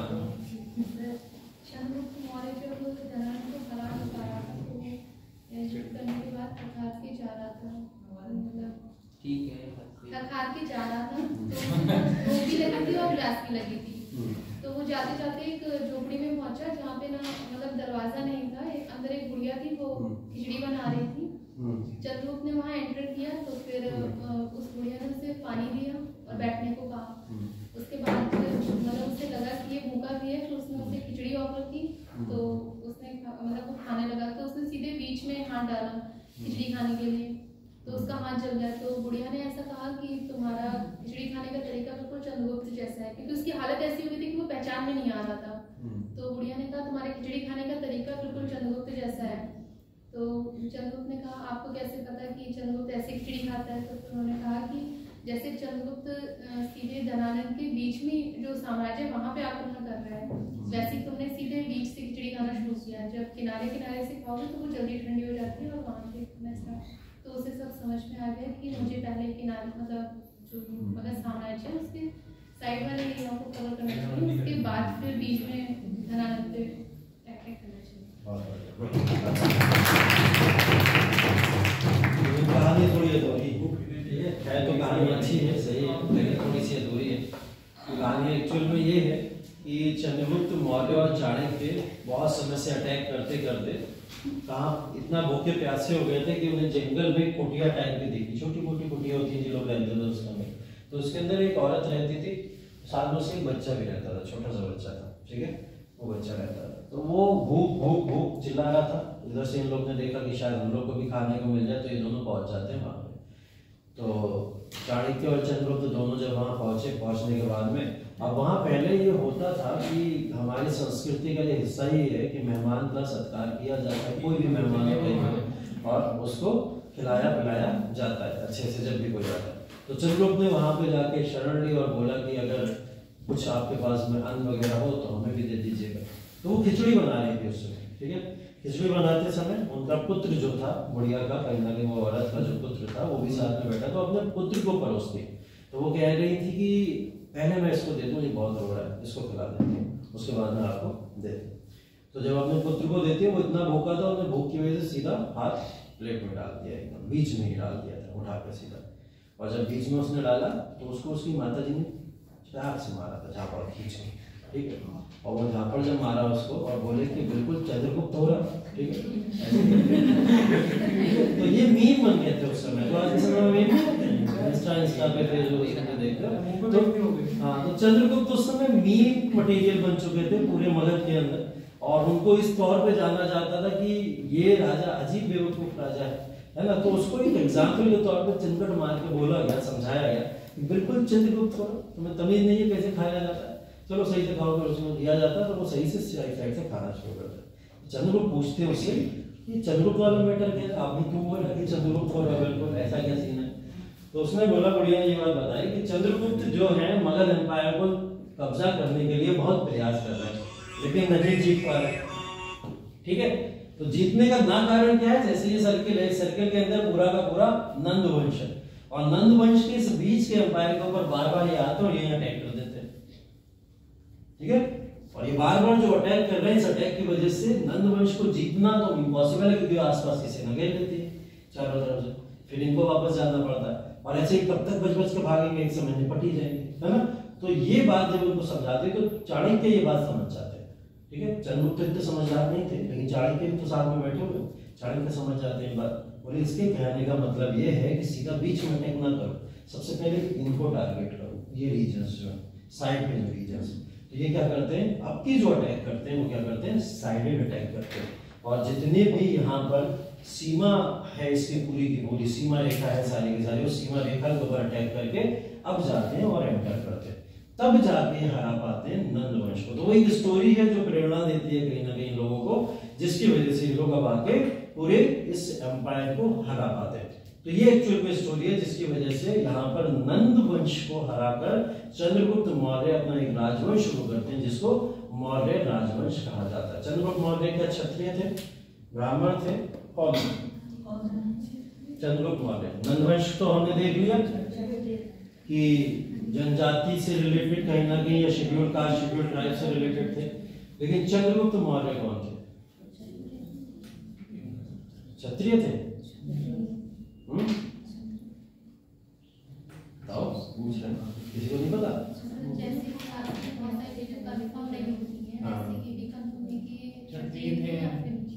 हाँ, दो चीजें इससे रिलेटेड आई हैं। एक जगह पे लिखा है क्षत्रिय राजवंश के थे, लेकिन ये बात सत्य नहीं मानी जाती है, कहीं कहीं पे बोला गया है, क्योंकि चंद्रगुप्त मौर्य का जो वंश था वो क्षत्रिय वंश नहीं था, वो एक नीची जाति के अगेन फिर एक राजा थे, ठीक है। और चंद्रगुप्त की राजवैभव संरक्षण लेकर उस राज्य को पूरी तरीके से स्थापित करते।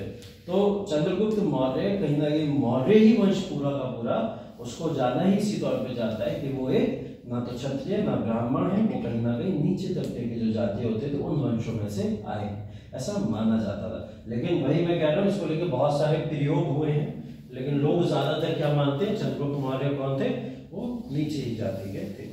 इस बार इससे एक चीज और भी क्लियर हुई थी, क्योंकि अशोका बाद में जो थे, इन्होंने जब बौद्ध धर्म वगैरह को ग्रहण किया था, तो उस समय में इसके प्रमाण कुछ आए हैं कि वो इसी वजह से बौद्ध धर्म को भी ग्रहण किए थे, क्योंकि वहां पर थोड़ा बहुत कास्टिज्म ये सब चीजें नहीं होती हैं, तो वो इस वजह से माना जाता है। तो शायद लोग इस वजह से कंफर्मेटिव कह देते हैं कि हाँ ये थे, ठीक है। लेकिन अगेन फिर मैं वही कह रहा हूँ, क्षत्रिय राजवंश के भी बोला जाता है इनको, जैसा कि यहाँ पे मेंशन भी किया गया, ठीक है। बौद्ध परंपरा के अनुसार गोरखपुर क्षेत्र में मौर्य नामक एक क्षत्रिय वंश में उनका जन्म हुआ था। अगर बौद्ध ग्रंथ देखोगे आप लोग, तो उस ग्रंथों में कुछ ऐसा ही लिखा हुआ, ठीक है।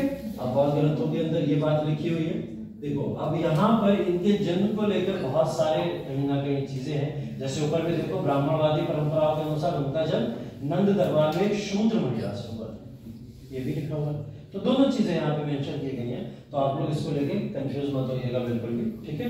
और चंद्रगुप्त मौर्य अपना यहाँ पर स्थापना कर लेते हैं, राजवंश शुरू कर देते हैं, ठीक है। इंपॉर्टेंट चीजें इससे रिलेटेड हैं क्या,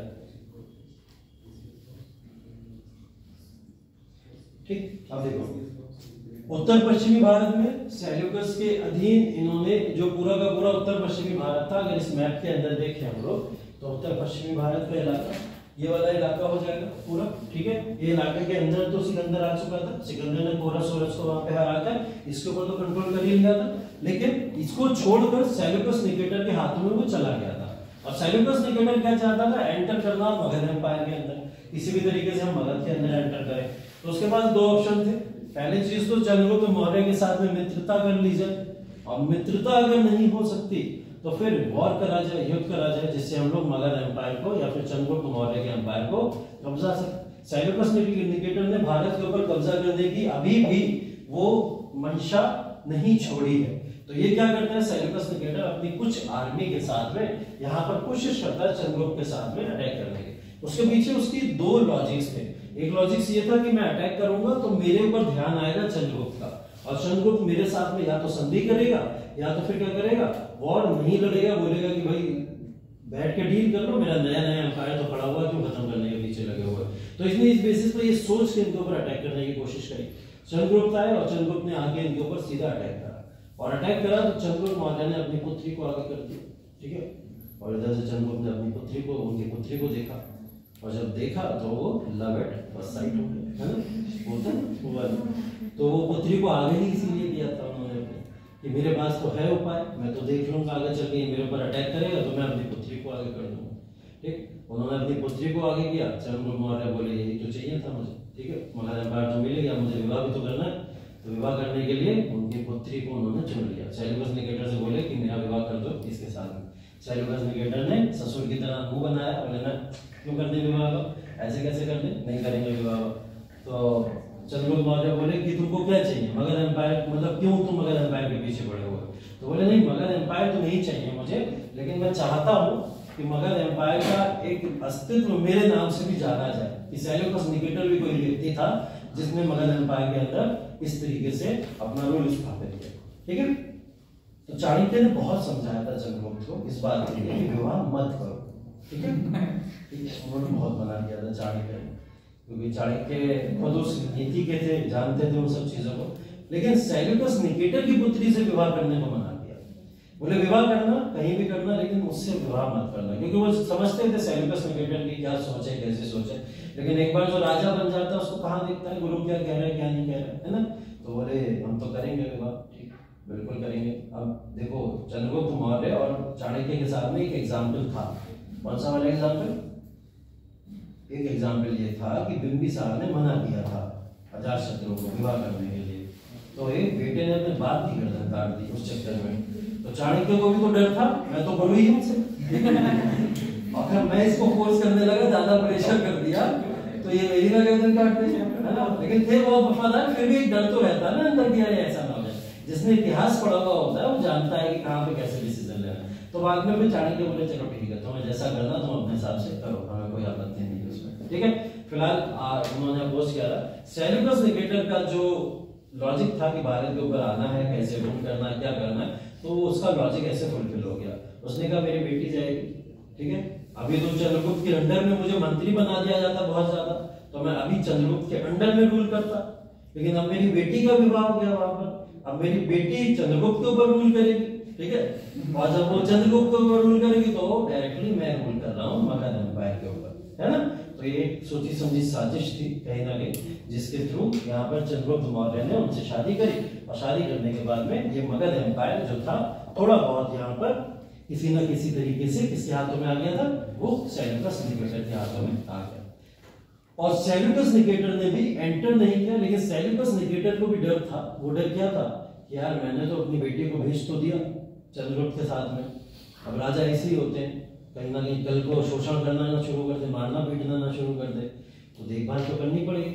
अब देखभाल करने के लिए इन्हें अपने दूत को भेजा, बोले जाओ देखना जाके मेरी बेटी सही है, खुश है, सही से रह रही है, नहीं रह रही है। वो दूत था मेगास्थनीज, ठीक है। मेगास्थनीज को भेजा इसने, और मेगास्थनीज आया था इनके साथ में। और यहाँ पर चंद्रगुप्त मौर्य के दरबार का एक बहुत बड़ा राइटर बना, ठीक है, मंत्री बनाया उन्होंने उसको। उसी ने एक किताब लिखी थी इंडिका, ठीक है। इंडिका में क्या लिखा हुआ है? समाज के बारे में, पूरे समाज मगध एम्पायर की सोसाइटी के बारे में मेंशन है कि वहाँ की सोसाइटी कैसे रहती थी, किस तरीके से रहती थी। अभी जो भी हम लोग मगध एम्पायर में पढ़े, वहाँ की कृषि ये थी, सिक्का ये था, धन ऐसा होता था, ये सब इंडिका से उठाए हुए सारी की सारी चीजें हैं जिनका हम लोग ने यहाँ पर एनालिसिस किया था। ठीक है, तो वो मेगास्थनीज व्यक्ति था जो इनके दरबार में आया था, चंद्रगुप्त मौर्य के दरबार में, जिसने ये तमाम चीजें की। ठीक है, तो बता दिया मैंने आपको। बस ये सेना ध्यान रखिएगा, इसके समय में जो सेना थी, मैंने वही बताया, मगध एम्पायर बना बनाया मिल गया था मौर्य एम्पायर को, जिसकी वजह से इनकी सेना बहुत बड़ी मिल गई। ठीक है, प्लिनी के अनुसार, बहुत बड़े इतिहासकार हैं, ठीक है, उनके अनुसार चंद्रगुप्त के पास में कितने 6 लाख सैनिक अप्रोक्स और 30,000 घुड़सवार और 9,000 हाथी थे। ठीक है, तो ये तो उनकी सेना की संख्या थी। अब सोचो कोई और एम्पायर कैसे ही सोचेगा कि इनके ऊपर अटैक किया जाए, है ना। तो इतनी बड़ी सेना, इतनी विशाल सेना ये रखा करते थे। ठीक है, इसके बाद में इनका पुत्र आया बिंदुसार। ठीक, चंद्रगुप्त मौर्य का जीवन अंत कैसे हुआ इसके बारे में बता चुका हूं मैं। अंत समय में आते आते इन्होंने क्या करा था, जैन धर्म को अपना लिया था। ठीक है, और जैन धर्म को अपनाने के बाद में कहां चले गए, श्रृंगेरी पर्वत, कर्नाटका पहुंचे थे ना, श्रवणबेलगोला भी बोला जाता है। और श्रृंगेरी पर्वत के ऊपर जाके इन्होंने संन्यास ले लिया, और संन्यास लेने के बाद इन्होंने अपने जीवन का जो अंतिम समय था पूरा का पूरा वहां पर व्यतीत किया, और भूख कहीं ना कहीं इन्होंने सही उस दौरान पूरा, और कह सकते हो आप कि इन्होंने सारा अन्न त्याग दिया था। और अन्न त्यागने के बाद में सारा प्रायश्चित करने के लिए, अपने कर्मों को सही करने के लिए इन्होंने उसी में अपना जीवन त्याग दिया। ठीक है, तो जैन धर्म में जीवन त्याग देना और अपनी बलि ही दे देना और इतनी एक्सट्रीम सोच रखना, ये जैन धर्म के अंदर ही माना भी जाता है। जैसा आप लोगों ने देखा कि वो लोग कहीं ना कहीं एक्सट्रीमिज्म पे ज्यादा फोकस करते हैं, तो ये चीज वहां पर देखने को मिलती। तो बिंदुसार का ये कार्यकाल था, इसके बाद में बिंदुसार का कार्यकाल शुरू होता है, चंद्रगुप्त मौर्य का वो कार्यकाल था। अब उसके बाद में जैसे बिंदुसार आते हैं, बिंदुसार बेसिकली इनके उत्तराधिकारी थे और अगला इन्हीं को राजा भी बनना था। और बिंदुसार जब यहाँ पर आते तो यूनानियों के साथ में इनका बेसिकली रिलेशन जो था थोड़ा बहुत ठीक ठाक हो गया था, व्यापार करने बनने की वजह से। ठीक है, तो यूनानियों ने इन्हें क्या करा था, कुछ नामों से पुकारा था, जिसके अंदर ये नाम पूछ लिए जाते हैं एग्जाम में आपके, और ये नाम है बिंदुसार के ही, कि किसको अमित्रागत के नाम से जाना जाता है। ठीक है, तो बिंदुसार को इस नाम से जाना जाता है। ठीक है, अमित्रोचेट्स के नाम से किसको जाना जाता है, बिंदुसार को जाना जाता है। ठीक है, एरिथ्रोचेट्स के नाम से किसको जाना जाता है, वो भी बिंदुसार को जाना जाता है। ठीक है, और ये बेसिकली इसका मतलब क्या था, शत्रुओं का वध करने वाला। ठीक है, बिंदुसार को एक टाइटल भी इसीलिए दिया जाता है, शत्रुओं का वध करने वाला। और ये वाला वर्ड तो आपने हिंदी में भी पढ़ा होगा, अभी आरो का एग्जाम देके आए हो, अमित्रागत लिखा होता है और उसका मीनिंग पूछा जाता है कि इसका मीनिंग क्या होता है। ठीक है, तो शत्रुओं का वध करने वाला इसको बोला जाता है। ठीक है, बिंदुसार ने मौर्य साम्राज्य का विस्तार दक्षिण तक कर दिया था, उत्तर ही नहीं, ये कहां तक लेकर चले गए थे, इसको दक्षिण भारत तक लेकर चले गए थे। ठीक है, और अगेन फिर 16 राज्यों के साम्राज्य के अधीन इसको ले आए। जैसे हमने बोला था कि महाजनपद 16 पार्ट में डिवाइड थी, और महाजनपद से धीरे धीरे क्या हुआ, वो मगध एम्पायर के साथ में कई सारे साम्राज्य मिलने लगे, जैसे अवंती मिल गया, वैशाली मिल गया, लिच्छवी मिल गया, ऊपर कश्मीर का इलाका मिल गया। तो राजवंश धीरे धीरे क्या हुआ, मगध के साथ मिलकर कम होते चले गए। इन्होंने क्या करा, वापस से उन 16 के 16 राज्यों को पूरे साम्राज्य में विस्तार कर दिया। मतलब उन 16 पूरे महाजनपदों के ऊपर अगर रूल करने वाला किसी को जाना जाता तो वो कौन है, बिंदुसार को जाना जाता है। एक समय में ये सबको एक साथ ले आए। ठीक है, दक्षिण राज्यों के अलावा एकमात्र राज्य जो बिंदुसार के नियंत्रण में नहीं था वो था कलिंग। ठीक है, कलिंग का इलाका बस इनके हाथों में नहीं था, बाकी लगभग सभी इलाका इनके हाथों में था। इसमें मैप में भी आप देख सकते हैं, ये कलिंग को छोड़ दीजिए, बाकी जितना इलाका है सारा का सारा ये इनके हाथों में हुआ करता था। ठीक है, तो ये पूरा बिंदुसार के हाथों में हुआ करता था, इसने अपने राज्य को विस्तार करने का कहीं ना कहीं मुहिम उठाई थी और विस्तार की। ठीक, देखो अशोक है इसके बाद में, अशोक बेसिकली बिंदुसार जो था उसका पुत्र था अशोक। ठीक है, और एक पुत्र इनका और था सुशील। ठीक है, सुशील और अशोक ये इनके दो पुत्र थे। जिनके बीच में संघर्ष था इस बात को लेकर कि अगला राजा कौन बनेगा। ठीक है, तो बिंदुसार के बाद में जब बिंदुसार का रूल देखोगे आप लोग, तो उस रूल के दौरान ये जो पूरा का पूरा इलाका है, इसमें कश्मीर का इलाका, यहाँ पर शासन करता था सुशील। ठीक है, और इधर जो अवंती वगैरह का पूरा इलाका था, इस पूरे इलाके में कौन राज करता था? अशोक। ठीक है, तो यहां से बिंदुसार ने अपने राज्य को सुशील और अशोक दो राजाओं के बीच में विभाजित करके रखा। ठीक है, मतलब इतना बड़ा एम्पायर मगध का अकेले तो नहीं संभालेगा, तो अपने दो पुत्रों को, एक सुशील को और एक अशोक को, इन दोनों को इसने अलग अलग राज्य बांट दिए थे। ठीक, अब यहाँ क्या हुआ, सुशील को यहाँ की जनता के द्वारा अटैक कर दिया गया, इसके कुछ कार्यों की वजह से। इसने कुछ कार्य ऐसे किए होंगे जिसकी वजह से यहाँ की जनता ने इसे अटैक कर दिया। वहां के कुछ रूलर उठे और उन्होंने सुशील को यहाँ से अटैक करके भगा दिया, और सुशील भागते हुए रोते हुए पहुंचे कहाँ? अपने पिताजी के पास में, बिंदुसार के पास में। और बिंदुसार से बोले कि अरे उसने तो मुझे वहां से मार पीट के भगा दिया, अब क्या करा जाएगा, कश्मीर तो हमारे हाथ से निकल जाएगा। तो ये बोले बिंदुसार कि हमारे पास में अशोक, ठीक है, और अशोक की छवि बहुत खराब है इस समय, अशोका द ग्रेट नहीं है इस समय। ठीक है, अशोका द कॉन्करर के नाम से जाना जाता था इसको इस समय। अशोका के दो फेज होंगे, उन फेज की भी बात करेंगे। फिलहाल अशोका एक निर्दयी शासक के तौर पर जाना जाता है इस समय, जिसको परवाह नहीं है कौन सामने आए कौन ना आए, काट के रख देंगे सबको। ठीक है, वो इस प्रवृत्ति का आदमी था। तो अशोका जब यहाँ पर पहुंचा तो इसने क्या करा कि सुशील के द्वारा छोड़े गए क्षेत्रों पर पहुंच गया अशोका। और अशोका जब पहुंचा वहां पे तो उसने बोला कश्मीर पूरा का पूरा हमारे नियंत्रण में आ गया। जब इसने न्यूज भेजी बिंदुसार को, कश्मीर पूरा का पूरा हमारे नियंत्रण में आ गया, बिंदुसार बहुत खुश हो गए कि अरे अशोका ने तो बहुत अच्छा कार्य किया, कंट्रोल में आ गया। बोले कैसे कंट्रोल में आया? बोले सबको मार दिया जितने थे कोई बच्चा नहीं, अब कौन करेगा बहुत। उसने क्या करा? सबको मार दिया था यहाँ पे, सबको। बोले जितने मेरे अधीन आने चाहते हो अभी आ जाओ, एक लाइन में खड़े हो जाओ, जितने आना चाहते हो। ठीक है, और जितने नहीं आना चाहते हो बिल्कुल मत आना। दरबार इसमें बुलाया था बहुत बड़ा वहां पे जाके, और उसने बोला जितने अधीन आने चाहते हो चले आओ मेरे साथ, और जितने नहीं आना चाहते कोई बात नहीं। ये अपनी सेना लेके पहुंचा, जितने अधीन आ गए उन सबके साथ बिल्कुल सबको मार दिया जो इसके अधीन नहीं आना चाहते थे। ठीक है, तो ऐसा शासक था अशोका। और अशोका की एक युद्ध की नीति थी कि अगर वो अटैक करेगा तो फिर चाहे महिलाएं हो, चाहे बच्चे हो, चाहे जानवर हो, जो मिलेगा सबको मारेगा। ठीक है, वो इस चीज को लेकर नहीं सोचता था कि बूढ़ा है तो छोड़ दो, महिला है तो छोड़ दो, बच्चा है तो छोड़ दो, नहीं सोचता था। उसके सामने जो आता था सबको मार देता था। अब क्या हुआ, ये पूरा का पूरा इलाका आ गया फिर से इनके हाथों में। तो इसने क्या करा, वापस सुशील को बैठा दिया वहां पर जाके। ठीक है, अब बिंदुसार इस कंफ्यूजन में पड़ गया, यार मैंने तो सुशील को सोचा हुआ था अगला राजा बनाऊंगा। ठीक है, ये बड़ा बेटा है सुशील, इसको सोचा था कि मैं अगला राजा किसको बनाऊंगा? सुशील को बनाऊंगा। अब सुशील को अगला राजा बनाया जाए, लेकिन सुशील तो वैसे ही डरपोक निकला, भागा है। वहां अशोका जगह पूरे भारत के ऊपर छाया पड़ा है इस समय, सारे लोग बात कर रहे हैं अशोका अशोका की। ठीक है, लेकिन बिंदुसार अपने मरने से पहले बोल गए, बोले सुशील को ही राजा बनाना, वो बड़ा बेटा है हमारा। और सुशील, आप लोग ये देखोगे कि मौर्य एम्पायर इससे पहले के जो भी एम्पायर होंगे वो अपने शासकों को नियुक्त करके चले जाते थे, जिससे आपस में संघर्ष ना हो, ये दोनों आपस में लड़े ना या जो भी चीजें हो। लेकिन मुगल एम्पायर में ऐसा नहीं होता। वहां क्या होता था, बैटल्स होते थे, लड़ाइयां होती थी, आपस में लड़ते थे, जो जीतता था, जो सबको मार देगा वो राजा बन जाता था, ये होता था। लेकिन यहाँ पे पहले से ही हो जाता था डिसाइड कि कौन राजा बनेगा।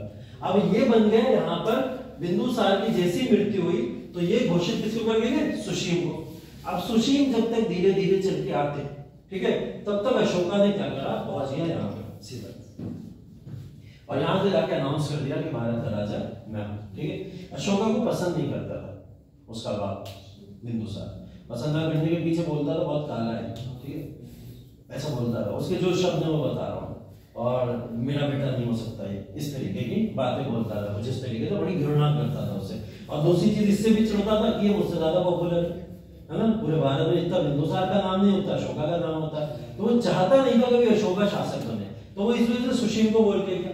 लेकिन अशोका को पता था गद्दी कैसे लेनी है, अशोका गया सीधा चढ़ के पहुंच गया बिंदुसार के पास। जैसे यहाँ पहुंचा, पहुंचने के बाद में अलग अलग जगहों से आवाजें आने लगी, भैया मेरी गद्दी, भैया मेरी गद्दी, भैया मेरी गद्दी, ऐसी 99 आवाजें इसके कानों तक आई। ठीक है, इसे क्या समझ लो, बिंदुसार के नाजायज पुत्र बहुत सारे थे। ठीक है, 99 भाई थे अशोक के। कैसे 99 भाई, मतलब टोटल मिला लो अगर अशोका को और सुशील को भी तो कितने हो गए 101।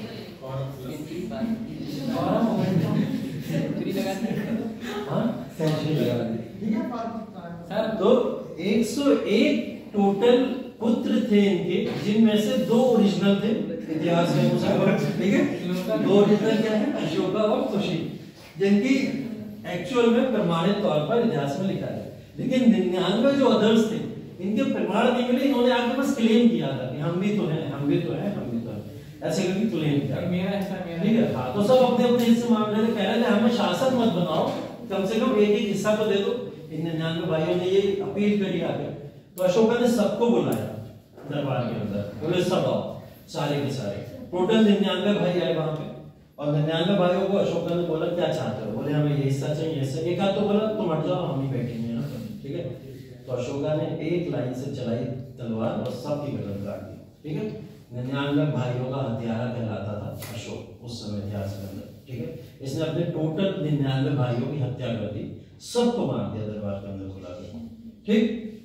सुशील खड़े देख रहे थे, बोले ये क्या किया, सबको मार दिया, बचा कौन फिर, हम लोग को कौन संभाले, बोले मैं काफी हूँ संभालने के लिए।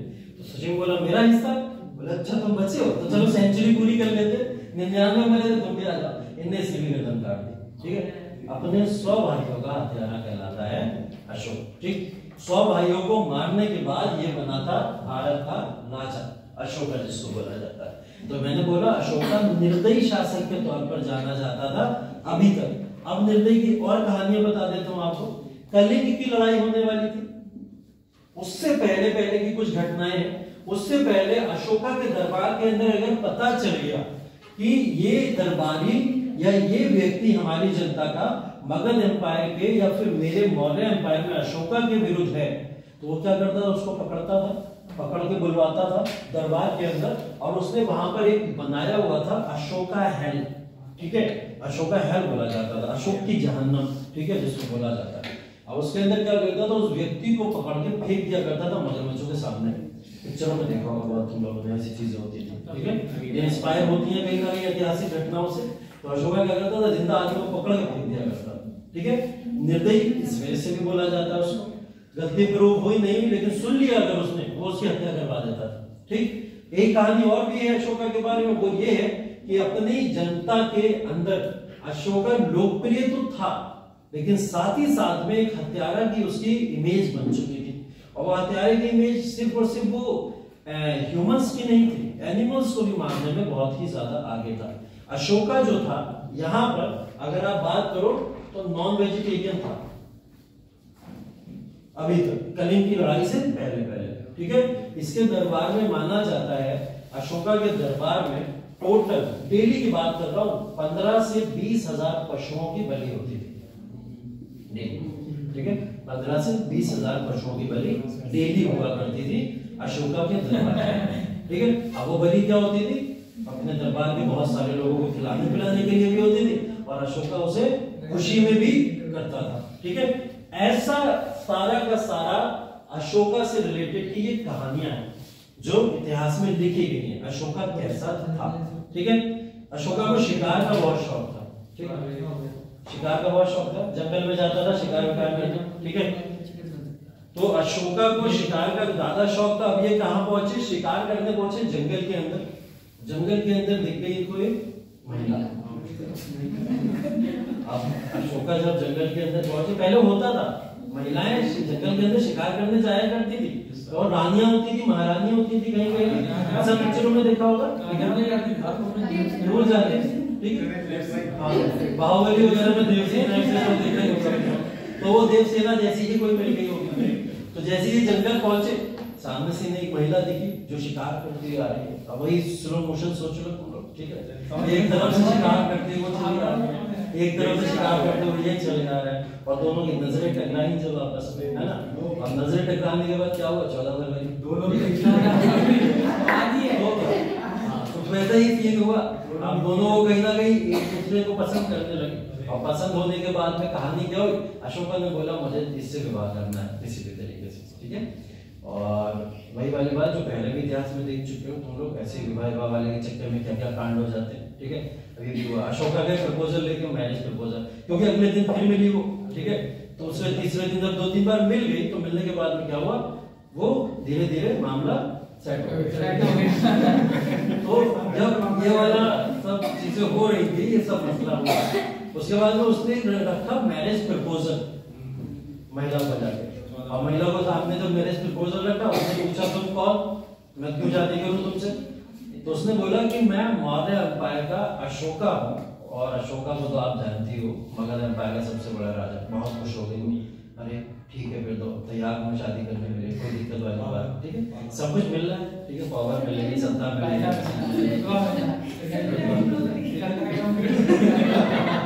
सरकारी नौकरी वाला वर्ग मिल रहा है, तो सब मिल रहा था, तो उन्होंने भी मना नहीं करा, तो ठीक है चलो। लेकिन बोले कि मेरे पिताजी जो है वो खिलाफ है इस विवाह के। मैंने उनसे बात करी, बोले क्यों खिलाफ है, बोले तुम नीची जाति के हो इसलिए मेरे पिताजी खिलाफ है। उनके पिताजी पता कौन थे, कलिंग के राजा। ठीक है, कलिंग तो बोला मैंने बच्चा था,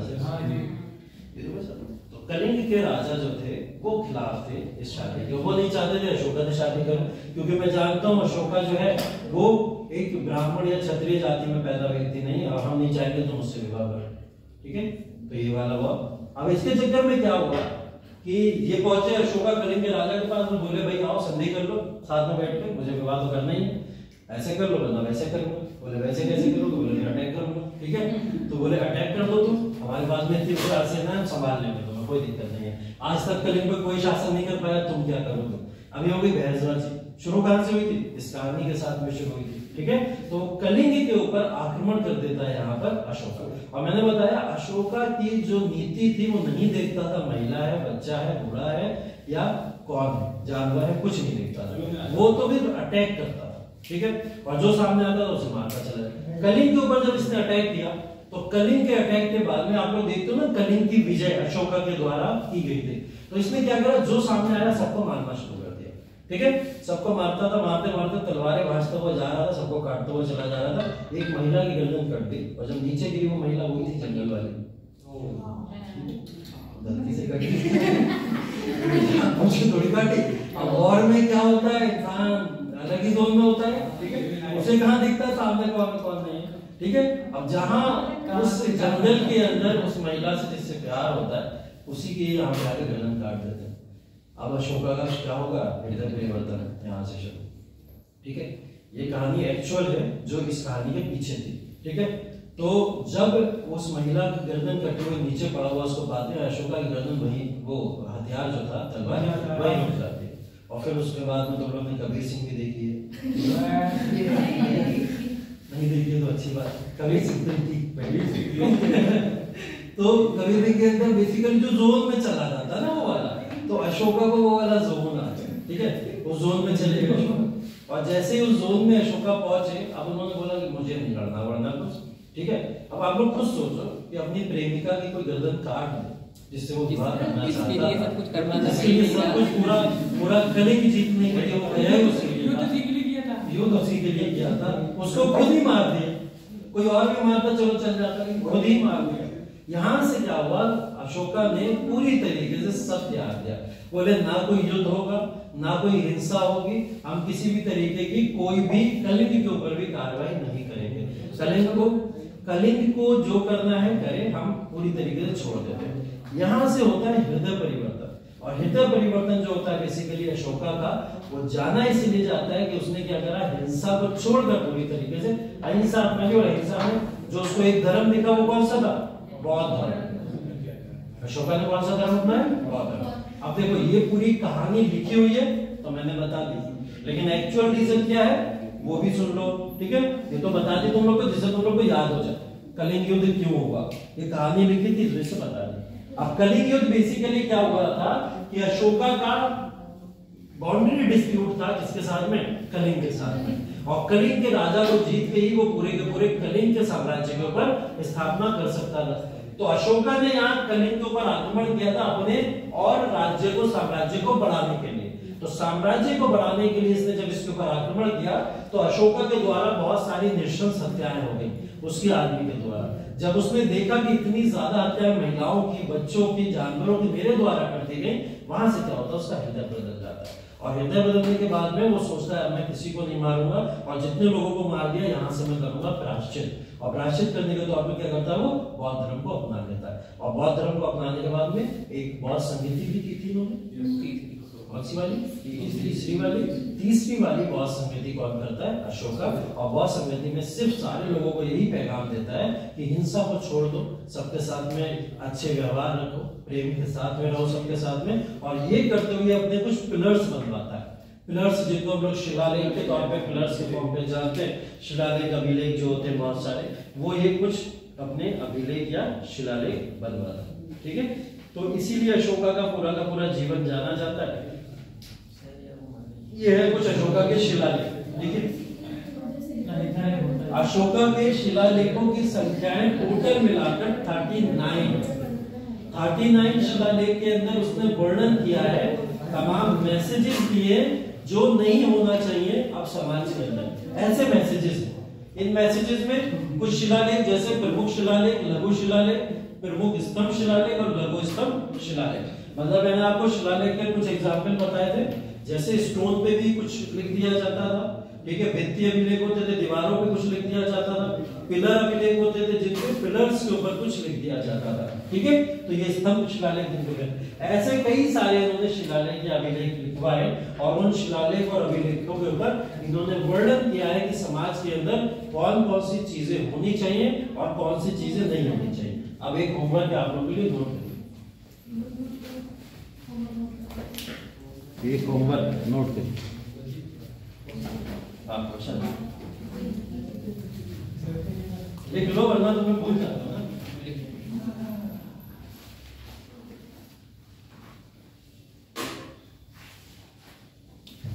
अशोका के शिलालेखों की संख्या, अशोका के शिलालेखों की संख्या और उसमें उद्देश्य जो बताए गए हैं उन उद्देश्यों का वर्णन, उसमें जो उद्देश्य बताए गए हैं उन उद्देश्यों का वर्णन। ठीक, अब जब शिलालेख लिखोगे तो शिलालेख लिखने के बाद में ये भी तो लिखोगे कौन सा शिलालेख कहाँ पाया जाता है, वो तो सब लिखेंगे। ठीक है, अब इसकी एक टेबल बनानी है तुम लोगों को। ठीक है, वो टेबल बना लेना कि इतने इतने शिलालेख हुए, इससे जगह पे हुआ और उसका उद्देश्य क्या क्या था, कौन से शिलालेख में किस किस चीजों के बारे में लिखा है। जैसे एक शिलालेख के अंदर इन्होंने कलिंग विजय का ही वर्णन किया, एक शिलालेख के अंदर इन्होंने बोला है अहिंसा को पूरी तरीके से, अहिंसा परमो धर्मा वाली बात की गई है। ठीक है, एक शिलालेख के अंदर इन्होंने बोला है कि साम्राज्य के विस्तार के लिए जरूरी नहीं युद्ध नीति को अपनाया जाए, और वो साम्राज्य विस्तार कैसे हो सकता है, अच्छे संबंध बना के भी हो सकता है। तो हर एक शिलालेख में इन्होंने अलग अलग तरीके से लोगों को मैसेज देने की कोशिश की है। तो वो सारे शिलालेख जो है उनके बारे में हमको यहाँ पर लिखना। ठीक है, देखिए अशोक का जो निर्दयी रूप था, इस कलिंग वॉर के बाद में अशोका को क्या बोला जाने लगा, अशोका द ग्रेट। ठीक है, अशोका ने फिर जो कार्य किए उसके बाद में आप उसकी जितनी तारीफ करो वो कम। ठीक है, मैंने बोला ना 15 से 20 हजार पशुओं की डेली बलि होती थी, अशोका ने सब बंद करवा दिया। बोले नहीं, हिंसा नहीं, बिल्कुल भी नहीं कर सकते। लेकिन दूसरी चीज भी ध्यान रखी उसने, बोले दरबार में कुछ लोग हैं जिनको मांस चाहिए, उनके लिए 1 या 2 प्रकार के जानवर होते थे, सिर्फ और सिर्फ उन्हीं को भोग किया जाता था। ठीक है, बाकी सब लोगों पर इन्होंने क्या करा था, पूरी तरीके से बैन लगा दिया था। ठीक है, मैंने एक चीज कर बताई थी ना आपको कि पर्यावरण में संतुलन की जरूरी है, तो वो संतुलन को भी अशोका ने ध्यान में रखा। ठीक है, तो अशोका को माना जाता है कि अशोका द महान इसलिए बने या द ग्रेट इसलिए बने कि जितनी नीतियां इनकी पहले थी उन सारी नीतियों को इन्होंने पलट दिया यहाँ पे आके। और पलट देने का मतलब बेसिकली क्या है, एक सुधार लेके आए अपने अंदर कि अशोका ने पूरे समाज को मैसेज देना शुरू करे कि अशोका ऐसा क्यों है। आज के जमाने में आप लोग सोचिए, अगर कोई व्यक्ति बहुत ज्यादा पापी है, बहुत गुनाह करता है या गलतियां करता है, जो भी करता है, और वो व्यक्ति अगर आए और बोले आज से मैं सुधर गया, कुछ कार्य करके दिखाने लगे, देखो यार मैं तो ये कर रहा, तो उसके लिए कहावत यूज होती है कौन सी? 100 चूहे खा के बिल्ली खा 100 चूहे खा के बिल्ली हंस मछली बोला जाता था। मतलब पहले तुमने खूब करा, अब उसके बाद बड़े अच्छे बन रहा, बोला जाता ना, ताने के तौर पे बोला जाता। तो अशोका के अंदर कुछ तो बात रही होगी जिसके लिए ये प्रोवर्ब यूज ही नहीं हुआ कभी।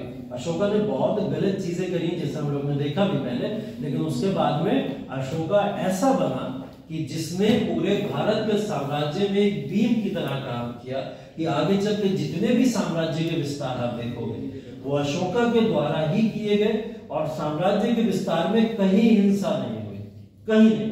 बिना हिंसा के जिसने साम्राज्य को विस्तार कर दिया, ऐसा कोई राजा बता दो मुझे इतिहास में, नहीं मिलेगा, कोई नहीं मिलेगा कि जिसने बिना हिंसा के, बिना किसी युद्ध के साम्राज्य के विस्तार कर दिया। हिटलर से लेकर तमाम जितने भी आपने वर्ल्ड हिस्ट्री तक में पढ़े, और भारत की तो हिस्ट्री की बात ही अलग है, इन सारी जगहों पे हर किसी को देखोगे हिंसात्मक रवैया अपना के ही उन्होंने साम्राज्य का विस्तार किया। लेकिन अशोका एकमात्र ऐसा शासक है जिसने अपनी विस्तारवादी नीति में हिंसा छोड़ के अहिंसा का प्रयोग करके विस्तारवादी नीतियां अपनाई। ठीक है, तो अशोका बाद अशोका ने बाद में अपने बौद्ध धर्म के प्रचार, बस ये भी एक शिलालेख के अंदर मेंशनिंग है, इसके बारे में लिखा हुआ। तो अशोका ने भेजा भी, विदेश भी भेजा बौद्ध धर्म के प्रचार प्रसार के लिए, जिसमें अपने बच्चों को भी भेजा था। ठीक है, और प्रचार प्रसार अशोका ने किया। तो अशोका की ये पूरी की पूरी स्टोरी, किस तरीके से अशोका ऐसा परिवर्तित हो गया, क्यों बन गया, इस सब की चर्चा करेंगे कल की क्लास में। ठीक है, अशोका के बारे में थोड़ा और डिटेल में डिस्कशन कर लेंगे कल की क्लास में। अभी जाओ तुम लोग मनाओ जाके जो मनाना है, बसंत पंचमी मनाना है।